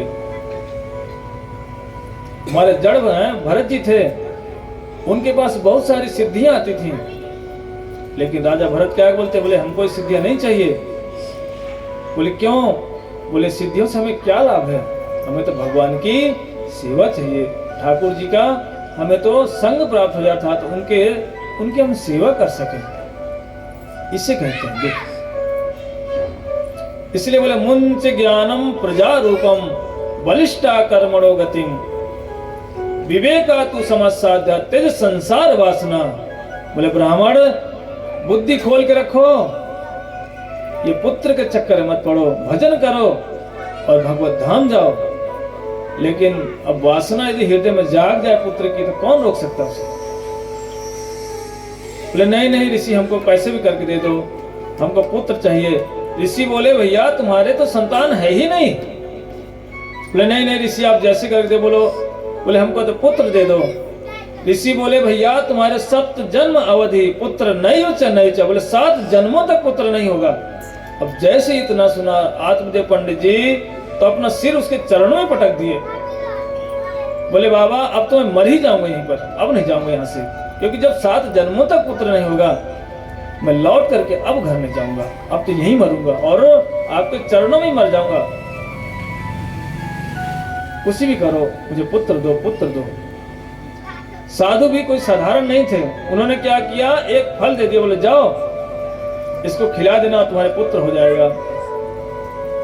और जैसे ही पंडित जी बड़े प्रसन्न हुए, बोले अब तो हमारे घर में पुत्र आएगा। पंडित जी जैसे अपने घर में बोले धुंधली, ओ धुंधली। उसकी जो पत्नी ने सोचा कोई लग रहा है पंडित जी कुछ विशेष चीज लेकर आए हमारे लिए। बोले हाँ जी बोलो। बोले देख मैं तेरे लिए एक फल लाया हूं। उन्होंने सोचा कोई विदेशी फल होगा, लेकिन बोले अरे भैया ये तो सेव है। बोले ऐसे सेव मैंने बहुत खाए। बोले नहीं नहीं इसको खाओगे तुम्हारे पुत्र हो जाएगा। बोले हे भगवान, धुंधली इतनी धुंधली स्त्री थी वो, उसने विचार किया। बोले पंडित जी यदि कहीं से फल लाकर हमको दे देंगे हम खा लेंगे। बोले पेट बड़ा हो जाएगा, और ये पेट बड़ा हो गया तो मैं कम खा पाऊंगी, और यदि मैं कम खा पाई तो पड़ोसी से झगड़ा होगा तो मैं उससे हार जाऊंगी। बोले नहीं नहीं मैं फल नहीं खाऊंगी। क्यों? बोले पड़ोसी से लड़ने के लिए मजबूत रहना पड़ेगा। यदि मेरा पेट बड़ा हो जाएगा मैं कम खाऊंगी, कमजोर हो जाऊंगी। यदि चोर आ गए तो सब तो भाग जाएंगे, मैं भाग नहीं पाऊंगी। बोले नहीं खाऊंगी, मैं फल नहीं खाऊंगी। और बोले यदि मेरे घर में मेरी ननद आ गई, बोले माल पत्ता सब समेट के ले जाएगी। क्यों? मैं पेट भारी रहेगा, मैं इस कमरे से उस कमरे नहीं जा पाऊंगी, तब तक माल साफ हो जाएगा। बोले मैं फल नहीं खाऊंगा। इतना प्रयास करके उसने फल नहीं खाया। और मोहल्ले वालों से पूछती, बोली बहन ये बताओ मैं फल नहीं खाना चाहती। पड़ोसियों ने कहा अरे बहन खा ले, तेरे घर में संतान नहीं है, संतान होगी तेरा घर भर जाएगा। बच्चों से घर भर जाता है। देखना जिस घर में बच्चे नहीं होते ना घर कैसा सूना सूना सा लगता है, और जिस घर में 2-4 बच्चे हो ना तो समझो वो घर पूरा समझो भरा है, ऐसे लगेगा जैसे 10-20 लोग रह रहे हैं। लड़ाई मचाएंगे, झगड़े करेंगे, सब आनंद में रहते हैं। माताएं भी चिल्लाती रहती दिन भर। ये कहते हैं बच्चों से घर पूरा भरा रहता है। लेकिन उसने बिल्कुल नहीं माना। पास में एक है उसकी बहन रहती थी, उससे बोली बहन मैं नहीं चाहती कि मेरा पेट बड़ा हो, कुछ उपाय बता दो। बहन बोली चिंता मत करो, कुछ धन हमको दे देना, मैं गर्भवती हूँ और मैं आपको पुत्र दे दूंगी। लेकिन परीक्षा के लिए साधु सही बोल रहा है गलत बोल रहा है, कि साधु की परीक्षा लेनी थी। बोली ये फल ना गाय को खिला दे, कि गाय के भी पुत्र नहीं है। ऐसे होते देखो लोग, साधुओं की बात पर विश्वास नहीं हो उसको।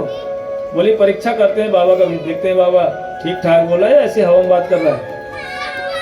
और उसको जैसे खिला दिया, और उसने क्या किया, बोला बहन तो झूठा मूठा पेट बढ़ा के रखना, कपड़े घुसेड़ लिए पेट में। और समय आने पर जैसे उसके बहन के पुत्र हुआ, रातों रात भिजवा दिया उसने।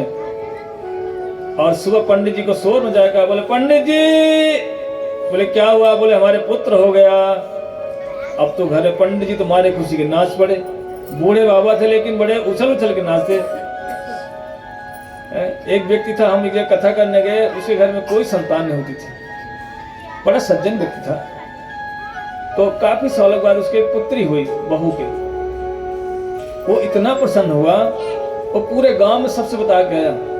बोला आज पता है हमारे घर में एक बेटी हुई है। कोई पूछे चाहे हमारे घर में एक पुत्री का जन्म हुआ है। इतना प्रसन्न पुत्री से, इतनी प्रसन्नता होती है। जिस घर में संतान न हो ना, यदि एक संतान हो जाए कहता है उसका हृदय कैसे नाचता है ना, उसका हृदय जानता है, ये तो व्यक्ति जानता है। इतने प्रसन्न पंडित जी तो उछल उछल के नाचने लगे, पूरे गांव में ढिढोरा पीट के जा सबको बता रहे हैं गली गली में, बोले मेरे घर में पुत्र हुआ है, पुत्र हुआ है। अब तो खूब उत्सव होने लगे। लेकिन जैसे पुत्र बड़ा हुआ और कुछ समय के बाद उस गाय के भी पुत्र हुआ। लेकिन अब आप कहो गाय के जो पुत्र होगा तो वो गाय जैसे तो होगा, बोले नहीं, वो मनुष्य जैसे ही था, अर्थात उसके जो कान थे ना वो गाय के जैसे थे, इसलिए उनका नाम हुआ गौकर्ण। और जब नामकरण का समय आया तो आत्मदेव पंडित जी बोले मैं पुत्र का नाम रखूंगा। माता बोली क्या बोले? बोले मैं पुत्र का नामकरण करूंगा। बोले नहीं, पुत्र का नामकरण तो मैं ही करूंगी को। बोले मैंने से पैदा किया है। बोली यदि तुम रखोगे तो कुछ उल्टा सीधा रख दोगे। अमर संतोष। बोले मैं तो बढ़िया नाम रखूंगी। बोले क्या नाम रखोगे? बोले मेरा नाम धुंधली, मेरे पुत्र का नाम धुंधकारी। धुंधकारी इतना उपद्रव मचाने लगा, कहते धीरे धीरे दोनों बड़े होने लगे, लेकिन गौकर्ण जी महापंडित हो गए। गौकर्णो पंडितो ज्ञानी धुंधकारी महाखलः। इतना उपद्रव मचाया, किसी के बच्चे को कुएं में ढकेल दे, किसी को चांटा मार दे, सोए हुए बच्चे को उसके खाल को खींच ले। इतना उपद्रव, रोज उलहनाते, रोज उलहनाते। एक दिन तो आत्मदेव पंडित जी दुखी हो गए और बोले कि भगवान इस पुत्र से पहले इससे ना ही कोई संतान हुई तो अच्छा रहता, ये मैं ही मर जाता। देखो जिस पुत्र के लिए साधु के पैर नहीं छोड़े, अब वही पुत्र से दुखी हो रहा है। ये अवस्था है संसार की। और बोले भैया ये पुत्र ना ही होता तो मैं अच्छा रहता, मर जाता। चारों तरफ से उलहने आने लगे, लोग शिकायत पे शिकायत करते, बोले पंडित जी आपके पुत्र ने तो नाक में दम कर रखा है, इसको समझाओ। बोले महाराज अब तो मैं तंग आ गया। लास्ट में दुखी होकर के अपने जो बड़ा जो पुत्र था गौकर्ण जी के पास में गया। बोले बेटा अब तू ही बता मैं क्या करूं। तब जाकर के गौकर्ण जी ने उपदेश दिया। देखो उसी साधु का फल है गौकर्ण जी। साधु ने जो फल दिया था ना, जो गाय से जन्म लिया, इसलिए कहते साधु का वरदान झूठा नहीं जा सकता, किसी न किसी माध्यम से आपका कल्याण करेगा। और लास्ट में पंडित जी उसी पुत्र के पास गए। बोले पुत्र ये बताओ मैं क्या करूं संसार में, मैं बड़ा दुखी हो गया। मेरा इतना सम्मान था गांव में, लेकिन मेरे पुत्र ने सब मिट्टी में मिला दिया। तब गौकर्ण जी ने उपदेश दिया। बोला मुंच ज्ञानम, बोले संसार में कोई भी सुखी नहीं है। न चेन्द्रस सुखम न किंचित सुखम न चक्रवर्तिनः सुखमस्ति विरक्तस्य मुनेरेकांत जीवनम। बोले तुम सोचो मैं मुनि बन जाऊंगा, उसमें कल्याण है। बोले चक्रवर्तिनः, बोले राजा नहीं, जो महाराजा बन जाते हैं, बोले वो भी संसार में सुखी नहीं है। रात दिन देखो आप लोग परिश्रम करते हो, सुबह होते ही टिफिन उठाया भाग रहे ऑफिस, कोई दुकान की तरफ भाग रहा है, कोई गली में भाग रहा है। हम कल शाम को आ रहे थे ना, भगदड़ मची थी, कोई इधर भाग रहा है, कोई उधर भाग रहा है। ऐसे लग रहा है जैसे मान लो कहीं कहते ना भूकंप आता लोग भागते ना, ऐसे भाग रहे हैं। दिल्ली में आते भगवान यही समझ में आता कि ये व्यक्ति इधर जा रहा है कि इधर जा रहा है, इधर भागता थैले लेके इधर भागता है। क्यों इतनी भगदड़ मची पड़ी? किस लिए? एकमात्र सुख प्राप्त करने के लिए। लोग सुख प्राप्त करने के लिए कहां कहां नहीं जाते। लोग रिटायर होकर के क्या करते हैं, कोई कुल्लू मनाली जा रहा है, कोई नैनीताल जा रहा है, कोई विदेश जाता है। कुछ लोग तो रिटायर होकर के कहां जाते हैं? बोले आज जो नाचते हैं, कहा क्या बोलते हैं उसको, जो रात को नाचते हैं, डिस्को क्लब बोलते हैं, वहां जाते हैं। क्यों? बोले आज हम रिटायर हुए हैं। पर भाई धन है वो व्यक्ति, उसको साधु ही समझना पड़ेगा जिसने अपने रिटायरमेंट में ये कथा करवाई है। वो जरूर पूर्व जन्मों में बहुत संस्कारी थे। उनके संस्कार इतने फलीभूत हुए हैं कि उनके हृदय में ये भगवान ने प्रेरणा दी कि मेरा रिटायरमेंट होगा और भगवान की कथाएं होगी। इसलिए वो व्यक्ति साधारण नहीं हो सकते। अनेक लोग प्राय क्या करते हैं, जैसे आए रिटायरमेंट बोले घूमने जाएं, कहाँ, विदेश जाएंगे। इसीलिए जिनका भी आज रिटायरमेंट कल हुआ था शाम को, वो प्रभु जी जरूर पूर्व जन्म में बहुत भगवान की कृपा प्राप्त किए हैं। इसी कारण से उनके हृदय में और उनके परिवार के जो उनकी माताएं हैं, जो उनकी पत्नी है, उनके हृदय में जो वासना जागी कृष्ण कथा की, ये वासना साधारण नहीं हो सकती। इसलिए उनके लिए सभी लोग तालियों से स्वागत करेंगे। बोलो श्रीमद् भागवत महापुराण की जय। इसलिए हमारे श्रीमद् चैतन्य महाप्रभु के एक परिकथ है प्रद्युम्न मिश्र, उनको भी जब एक बार हृदय में वेदना कि मैं भागवतम सुनना चाहता हूँ, प्रद्युम्न मिश्र सीधे कहाँ चैतन्य महाप्रभु के पास गए, कहाँ पर, जगन्नाथपुरी में। बोले प्रभु हमको भागवत सुना दीजिए। महाप्रभु देव बोले देखो राय रामानंद जी के पास जाओ, राय रामानंद जी आपको भागवत सुनाएंगे। और जैसे रामानंद जी के पास में गए, रामानंद जी क्या करते थे, बोले जगन्नाथ जी की जो दासियां थी लड़कियां, उनकी सेवा करते थे, वो नहलाना धुलाना। लेकिन जैसे ही पद्म मिश्र ने सुना, प्रद्युम्न मिश्र ने, कि लड़कियों की सेवा करते हैं, बोले ना ना ना, ऐसे लोगों से भागवत हमको नहीं सुनना। लेकिन लौट करके फिर महाप्रभु के पास में आए। महाप्रभु बोले क्या हुआ मिश्र, कथा सुन के नहीं आए? महाप्रभु समझ गए कि उस साधु के प्रति इसके हृदय में थोड़ा सा कुछ द्वेष भाव सा आ गया है, या कुछ छोटी सोच हो गई है। बोले देखो प्रद्युम्न मिश्र, मैं भी जब मेरी इच्छा होती भगवान की कथाओं सुनने के लिए, तो मैं भी राय रामानंद के पास ही जाता हूँ। इसलिए आपके हृदय में जो वेदना हुई है, इच्छा जागी है भगवान की कथाओं सुनने का, बोले प्रद्युम्न मिश्र आप कोई साधारण नहीं हो, बोले बड़े बड़े सौभाग्यशाली हो कि आपके हृदय में भगवान की कथाओं को सुनने का जो एक मन में इच्छा जागी है, बोले जरूर आप बहुत बड़े महापुण्यवान हो। इसलिए यदि किसी के हृदय में भागवत कथा करवाने की और सुनने की इच्छा जाग गया, समझो उसके सारे पाप नष्ट, अब उसके घर में भगवान ही आके वास करेंगे। बोले श्रीमद् भागवत महापुराण की जय। इसलिए पंडित जी की तुरंत उनकी बातों को, अपने पुत्र की बातों को मान गए और बोले देखो पिताजी, आप वन में जाकर भगवत भजन करो, मुहुरहो कथा, बोले जाकर के मुहुर मतलब बार जाके भगवान कथाओं को साधु मुख से सुनना और आपका कल्याण हो जाएगा। और समय आने पर पंडित जी भी चले गए। अब तो माता के ऊपर धुंधकारी टूटा। बोले भैया अब सच से बता, पिताजी ने माल पत्ता कहाँ छुपा रखा है? बोले अब मैं तुझे छोड़ूंगा नहीं। माता बोले भैया कुछ नहीं था, सब खत्म हो गया। बोले नहीं बता माल कहाँ रखा। माँ को मारना शुरू कर दिया उसने। ऐसे पुत्र होते हैं। कहते भैया ऐसे पुत्र से तो बिना पुत्र के ही रह जाओ। समय आने पर मैया को भी मारा और मार के मैया जान बुझकर कुएं में कूद के ही मर गई। ऐसा पुत्र।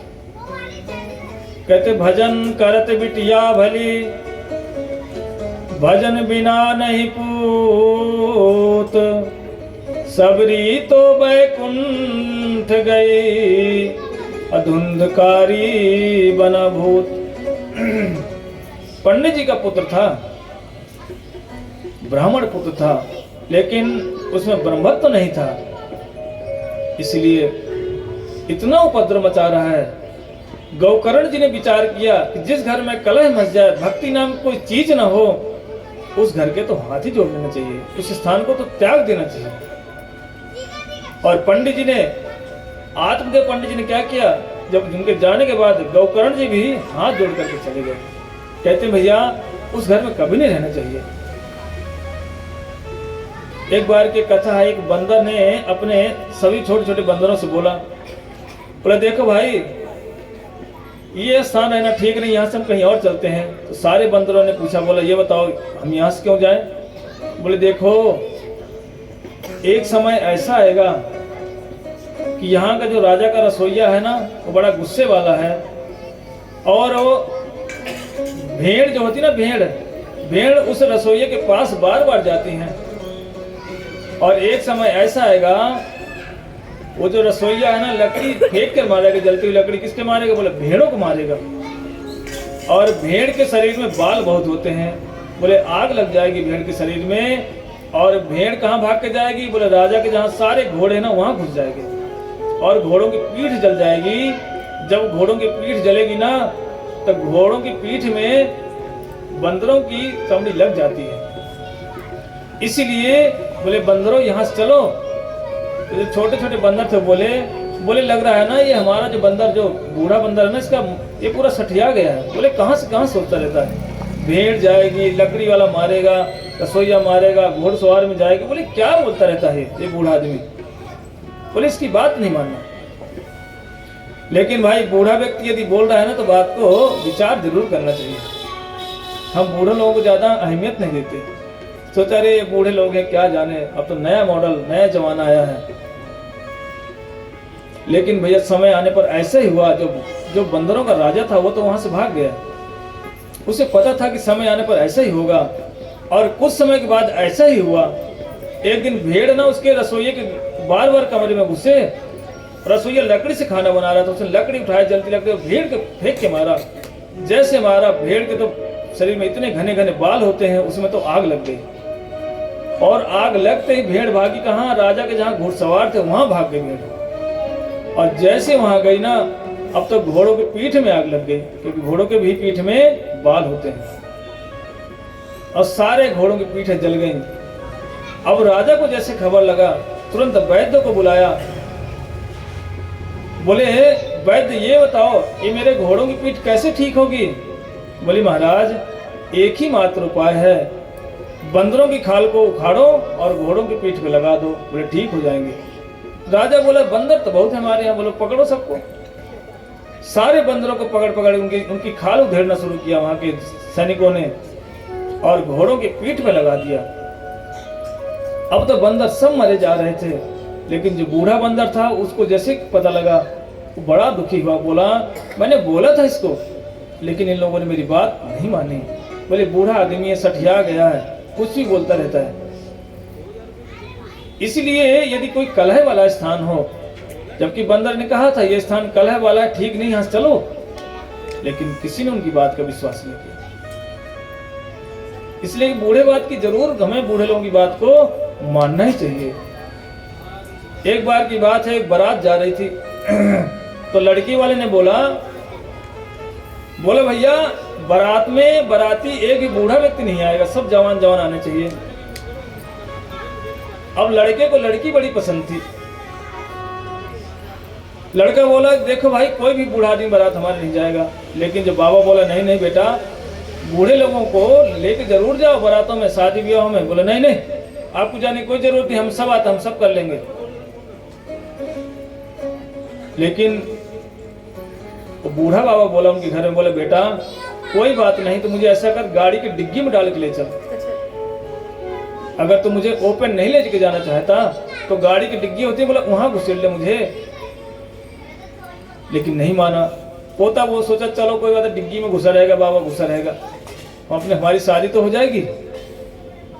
जैसे ही बारात लड़की के दरवाजे में पहुंची, लड़की के जो बाबा था उसने एक शर्त रख दिया। बोला देखो भैया एक ही शर्त में शादी होगी। बोले शर्त क्या है? बोले शर्त यही है कि हमारे गांव में नदी बह रही है, उस नदी में दूध बहाओ। यदि तुमने दूध की नदी बहा दी तो बोले हम अपनी पोती का विवाह तुमसे कर देंगे। अब जैसे ही बारातियों ने, उस लड़के ने सुना, सोचा भैया अब तो शादी नहीं हो पाएगी। क्यों भाई, इतना दूध कहां से आएगा? है? बोले इतना दूध कहां से आएगा, हम तो नदी नहीं बहा सकते। बोले चलो चलो लौट चलो, शादी कैंसिल।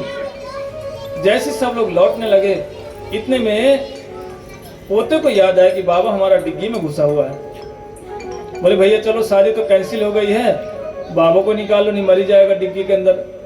जैसे डिग्गी खोली बाबा निकला। बोले बेटा कैसे, क्या हुआ, लौट कैसे रहे हो? बोले बाबा शादी तो कैंसिल। बोले क्यों? बोले इसलिए कैंसिल है, क्यों कह रहे हैं कि दूध की नदी बहाओ, हम कैसे बहाएंगे, दूध तो है नहीं इतना हमारे पास। बाबा ने कहा तो उसमें घबराने की क्या बात है। पोते का जो है तो दिमाग सन गया। बोले कि क्या दिमाग लगा रहे हैं बूढ़ा बाबा? बोले नहीं नहीं घबराओ मत बेटा, जाओ लड़की वाले को बोल दो कि नदी का पानी फेंकवाए और हम दूध डलवाते हैं इधर से। अब तो वो गया, बोले भैया ऐसा शादी तो होगी, हम करेंगे, दूध हम डालेंगे नदी में, ऐसा करो कि आप जो है ना नदी का पानी पूरा खत्म करो, फिर हम दूध की नदी बहाएंगे। लड़की पक्ष का बाबा बोला जरूर कोई बूढ़ा आदमी आया इनके साथ। बोले ऐसा हो नहीं सकता। चेक किया तो भैया वो बाबा को पकड़ लिया। तो भैया बूढ़े आदमी की बात अलग है, बूढ़े का जो अनुभव होता है ना वो जवान के पास नहीं होता है। इसीलिए कहते हैं ना बूढ़े का सम्मान नहीं करना, अरे बूढ़ा इसको कहीं आश्रम में डाल दो, ये खटखट करता रहता है। नहीं, जो उसका अनुभव है ना वो अनुभव नए लोगों के पास नहीं होता। गौकर्ण जी वन में वो भी चले गए तीर्थ भ्रमण में। बोले छोड़ो ये कलह बहुत हो गए यहाँ पर। और जैसे गए और कुछ समय के बाद उस धुंधकारी ने क्या किया, 5 वेश्याओं को अपने घर में रखा। चोरी करना, शराब पीना, मारपीट करना, इतना उपद्रव करने लगा। और समय आने पर उन्हें एक दिन राजकोष से उसने चोरी कर दी, राजा के घर में चोरी कर दी। जैसी वेश्याओं ने देखा कि आज इस पति ने, हमारे धुंधकारी ने चोरी की है राजा घर में, विचार करने लगी पांचों की, जरूर भैया राजा घर में चोरी की है ना, यदि राजा को पता चल जाएगा तो राजा हमको, इसको तो मारेगा और हम भी मारी जाएंगे। बोले भैया ऐसा करो, माल बहुत आ गया है, इसको यही खत्म करते हैं रात में आज। और सारी की सारी पांचों वेश्याएं मिल करके जैसी धुंधकारी आके सो रहा था ना, उसको मारना शुरू कर दिया बांध करके। और क्या किया, उसके मुख में लकड़ी घुसेड़ दिया, जलती लकड़ी, और उसको वहीं मार दिया। और वहीं गड्ढा खोदा घर में और उसी में दफना दिया, गाड़ दिया। और पांचों वेश्याएं वहां से पूरा माल लेकर के 9 2 11 हो गई। लेकिन जैसे ही उनके भाई गौकर्ण जी तीर्थ यात्रा में गए थे, उनको खबर हो गई कि धुंधकारी मर गया है। उन्होंने जाकर गया में श्राद्ध किया और श्राद्ध तर्पण करके अपने घर लौटे। लेकिन जैसे घर में आए, अब तो जो उनका भाई था, कभी भैंस का रूप बन के सामने आए, कभी भेड़ का रूप, कभी बकरी का रूप, कभी सुअर का रूप, कभी कुत्ते का रूप। गौकर्ण जी ने विचार किया, लग रहा है कोई ये पतित आत्मा है जो भटक रही है यहाँ पर। तुरंत गौकर्ण जी ने अपने हाथ में जल लिया और अभिमंत्रित करके छिड़क दिया। बोले कौन हो तुम? बोले अहम भ्राता तो दिवस्मिन धुंधकारी इति नाम था। बोले हे भैया मैं कोई नहीं, मैं आपका पुत्र, आपका भाई धुंधकारी हूं। बोले भाई मैंने तेरे लिए तो गया में श्राद्ध कर दिया और फिर भी तेरा कल्याण नहीं हुआ। बोले भाई ऐसे गया मैंने 1000 बार तुम श्राद्ध कर लो, लेकिन मेरा कल्याण नहीं होगा। जबकि गया में जाकर के सबका कल्याण हो जाता है। कहते भाई पितरों का कहाँ जाके? बोले गया में श्राद्ध करो। बोले क्यों? वहां पर भगवान के चरण चिन्ह है। इतना सब कुछ करने पर भी कल्याण वहां नहीं हुआ। अब तो गौकर्ण जी ने कहा चिंता मत करो भाई, रो मत, रो रहा है, दुखी हो रहा है, करे भैया बचा लो, मैं तो नरक योनि में चला गया है, कुछ उपाय करो, मेरा उद्धार कैसे होगा? गौकर्ण जी बोला घबराना मत, मैं सुबह कोई ना कोई उपाय निकालता हूँ। और सुबह जाकर के पूछा, सूर्यदेव को रोक लिया। बोला रुको सूर्यदेव, ये बताओ मेरे भाई का कल्याण कैसे होगा? बोला भाई का कल्याण एकमात्र श्रीमद् भागवतम से होगा। बोलो श्रीमद् भागवत महापुराण की इतनी महिमा है भागवतम की। और जैसे ही गौकर्ण जी ने गांव वालों को बैठा करके भागवत कथा सुनना शुरू किया, 7 गांठ वाला बांस गाड़ दिया, वहां पर भूत आके घुस के बैठ गया। और एक दिन कथा सुने, 1 गांठ, दूसरे दिन दूसरी गांठ, ऐसे करते करते एक दिन जब 7 दिन हुए ना, उससे सर्वांग सुंदर धुंधकारी जो भूत बन के बैठा था, सुंदर भगवान का पार्षद बन के प्रकट हो गया। और इतने में देखा कि भगवान का विमान, उनके पार्षदों का, उनके सेवकों का विमान लेकर के आ गए। और जैसे धुंधकारी को उस विमान में बैठाने लगे, गौकर्ण जी ने पूछा, बोला महाराज ये ऐसा अन्याय क्यों करते हो आप? बोले कथा तो हम सबने सुनी, और खाली एक ही विमान लेकर धुंधकारी को जा रहे हो। बोले देखो भैया, कथा तो सुना सबने, लेकिन ध्यान से नहीं सुना। क्यों? बोले बैठे थे यहाँ पर, बस यहाँ पर बैठ कर क्या कर रहे थे? यहाँ बैठे बैठे सोच रहे थे भैया शाम हो गई ज्यादा, कथा खत्म ही नहीं हो रही है, मुझे घर जाना है अपने। बोले घर की चिंता, पोतों की चिंता, घर में घर गृहस्थी की चिंता लगी पड़ी है। बोले इसीलिए इनका कल्याण नहीं हुआ है। और बोला इसने धुंधकारी ने कैसे हो गया? बोला धुंधकारी कथा सुनता था और घर में जाकर के चिंतन करता था कि मैं कैसे भजन करूं, मुझे कब माला मिलेगी, कब एकादशी में व्रत करूं, कब मैं तुलसी जी में सुबह हो जाए मैं तुलसी में जल दूं नहा धो करके। बोले ये चिंता, बोले इसीलिए उनका कल्याण हो गया। बोलो श्रीमद् भागवत महापुराण की जय। गांव वाले बड़े उत्साहित हुए, बड़ा पश्चाताप हुआ सबको कि भैया 7 के 7 दिन हम बैठते रहे यहाँ पर, लेकिन विमान आ गया सिर्फ इसके लिए, भूत के लिए। और बोले हम जो जिंदा थे हमारे लिए तो विमान ही नहीं आया, क्योंकि भूत क्या कर रहा था? ध्यान से सुनता था। और जो मनुष्य बैठता है ना, ध्यान से नहीं सुनता, कभी इधर पलटी मारेगा, कभी इधर पलटी मारेगा, कभी फोन उठाएगा, कभी फोन कर लेगा, कभी मन में क्या करेगा, कहीं की चिंता करता है। इसलिए कभी देखना जल्दी ना, कई लोग बोलते मैंने तो 10 कथाएं सुन ली, क्या बोलते भैया हमने तो 108 करा दिए भागवत। पर तुम 108 भागवत करा के क्या कर रहे हो? उसी घर गृहस्थी चक्कर ही काट रहे हो। क्यों? भगवान का भजन नहीं किया, हाथ में माला ही नहीं आई भगवान की। यदि कोई कहे साधु भजन करो, बोलते क्या बोलेंगे? महाराज समय नहीं है भजन करने का। यदि बातों की बात आ जाए मोहल्ले में तो 2-2, 4-4 घंटे यूं गुजार देंगे बात करते करते, लेकिन माला की बात करो, बोले समय नहीं। बताओ माला कौन कौन करता है? हाथ उठाना।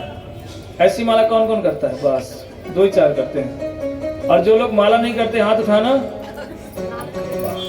उठाओ, शर्मा मत, ठाकुर जी बैठे हैं, व्यवस्था करेंगे। हाथ उठाओ, कौन कौन माला नहीं करते?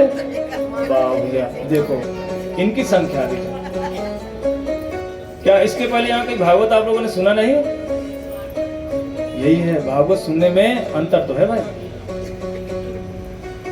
बोले भागवत हमने सबसे सुना है, लेकिन भागवत सुनाने वाला भी, भागवत सुनने वाला भी होना चाहिए और सुनाने वाला भी होना चाहिए। कहते हैं कि भागवत सुनने से तो कल्याण ही होता है, लेकिन भैया कभी कभी अकल्याण भी हो जाता है। अब आप सोच रहे होंगे भैया तो नई नई कथा कहाँ से आ गई? कहते यदि भागवत हमने वैष्णव मुख से नहीं सुना, सद साधु से नहीं सुना, वो कथा काम नहीं करती है। कभी कभी जहर का भी काम करती है। जैसे दूध है, यदि दूध कोई पिए तो क्या होता है? तो शरीर में ताकत आती है। और यदि उसी दूध को सांप ने अपना मुंह लगा दे, या थोड़ा सा दूध सांप पी जाए, तो दूध कभी काला नहीं होता, वो सफेद ही रहता होता है, कभी काला नहीं होता। अब बताओ वो सांप का जूठा दूध पियोगे तो कल्याण होगा या अकल्याण होगा? है? थोड़ा जोर से बोलो। अकल्याण हो जाएगा। तो ऐसे ही हैं कथाएं। यदि किसी ऐसे व्यक्ति सुन लिया जिसका उद्देश्य है धन संपत्ति कमाना, बोले कथा क्यों करते हैं महाराज? बोले कथा इसलिए करते हैं कि 4 पैसे आएंगे। बोले क्यों? बोले हमारा घर गृहस्थी चलेगा। यदि ऐसे लोगों से कथा करवाए कि जिसको अपने संतान पालना है, उस कथा से अपना घर गृहस्थी चलाना है, उस कथा के पैसों से, बोले भैया उस व्यक्ति से यदि कथा सुनोगे तो बोले वो कथा कैसी है? बोले वो कथा वैसे ही है जैसे कि दूध को सर्प पी ले, और दूध पियो तो फिर विष का काम कर देता है। इसलिए कथा कभी भी सुनो, भगवान की कथाओं को सुनो किसी साधु मुख से, जिसको पैसे से कोई मतलब नहीं हो। नहीं भैया, कई लोग कथा करते हैं, बोले इतना भैया देना पड़ेगा, है इतने हजार, संगीत वालों को इतने हजार, और पीछे से पता करोगे शादीशुदा व्यक्ति है, संतान भी 4-4 है, पढ़ाना है बच्चों को, लिखाना है, विदेश भेजना है, उसके लिए पैसा चाहिए। अब वो क्या करेगा? आप लोगों से ठग करके ले जाएगा, अभी बच्चों का लालन पालन करेगा। और बच्चे क्या करते हैं? उपद्रव करते हैं बच्चे लोग। इसलिए उसकी कथाओं सुनने से लाभ नहीं होता कभी भी। बोलो श्रीमद् भागवत महापुराण की जय। और दोबारा फिर जाकर साप्ताहिक कार्यक्रम किया। जैसे ही गोकर्ण जी ने 7वां दिन पूरा किया, अब तो जितने व्यक्ति उतने विमान। इसलिए यदि कोई 7 के 7 दिन यहाँ बैठ के कथा सुनेगा तो बताओ भाई विमान में कौन कौन बैठना चाहता है भगवान के? हाथ उठाना। कुछ लोग कह रहे भैया मैं तो पोते को छोड़ कर नहीं जा पाऊंगा, कुछ भी हो जाए। सबको विमान में जाना है।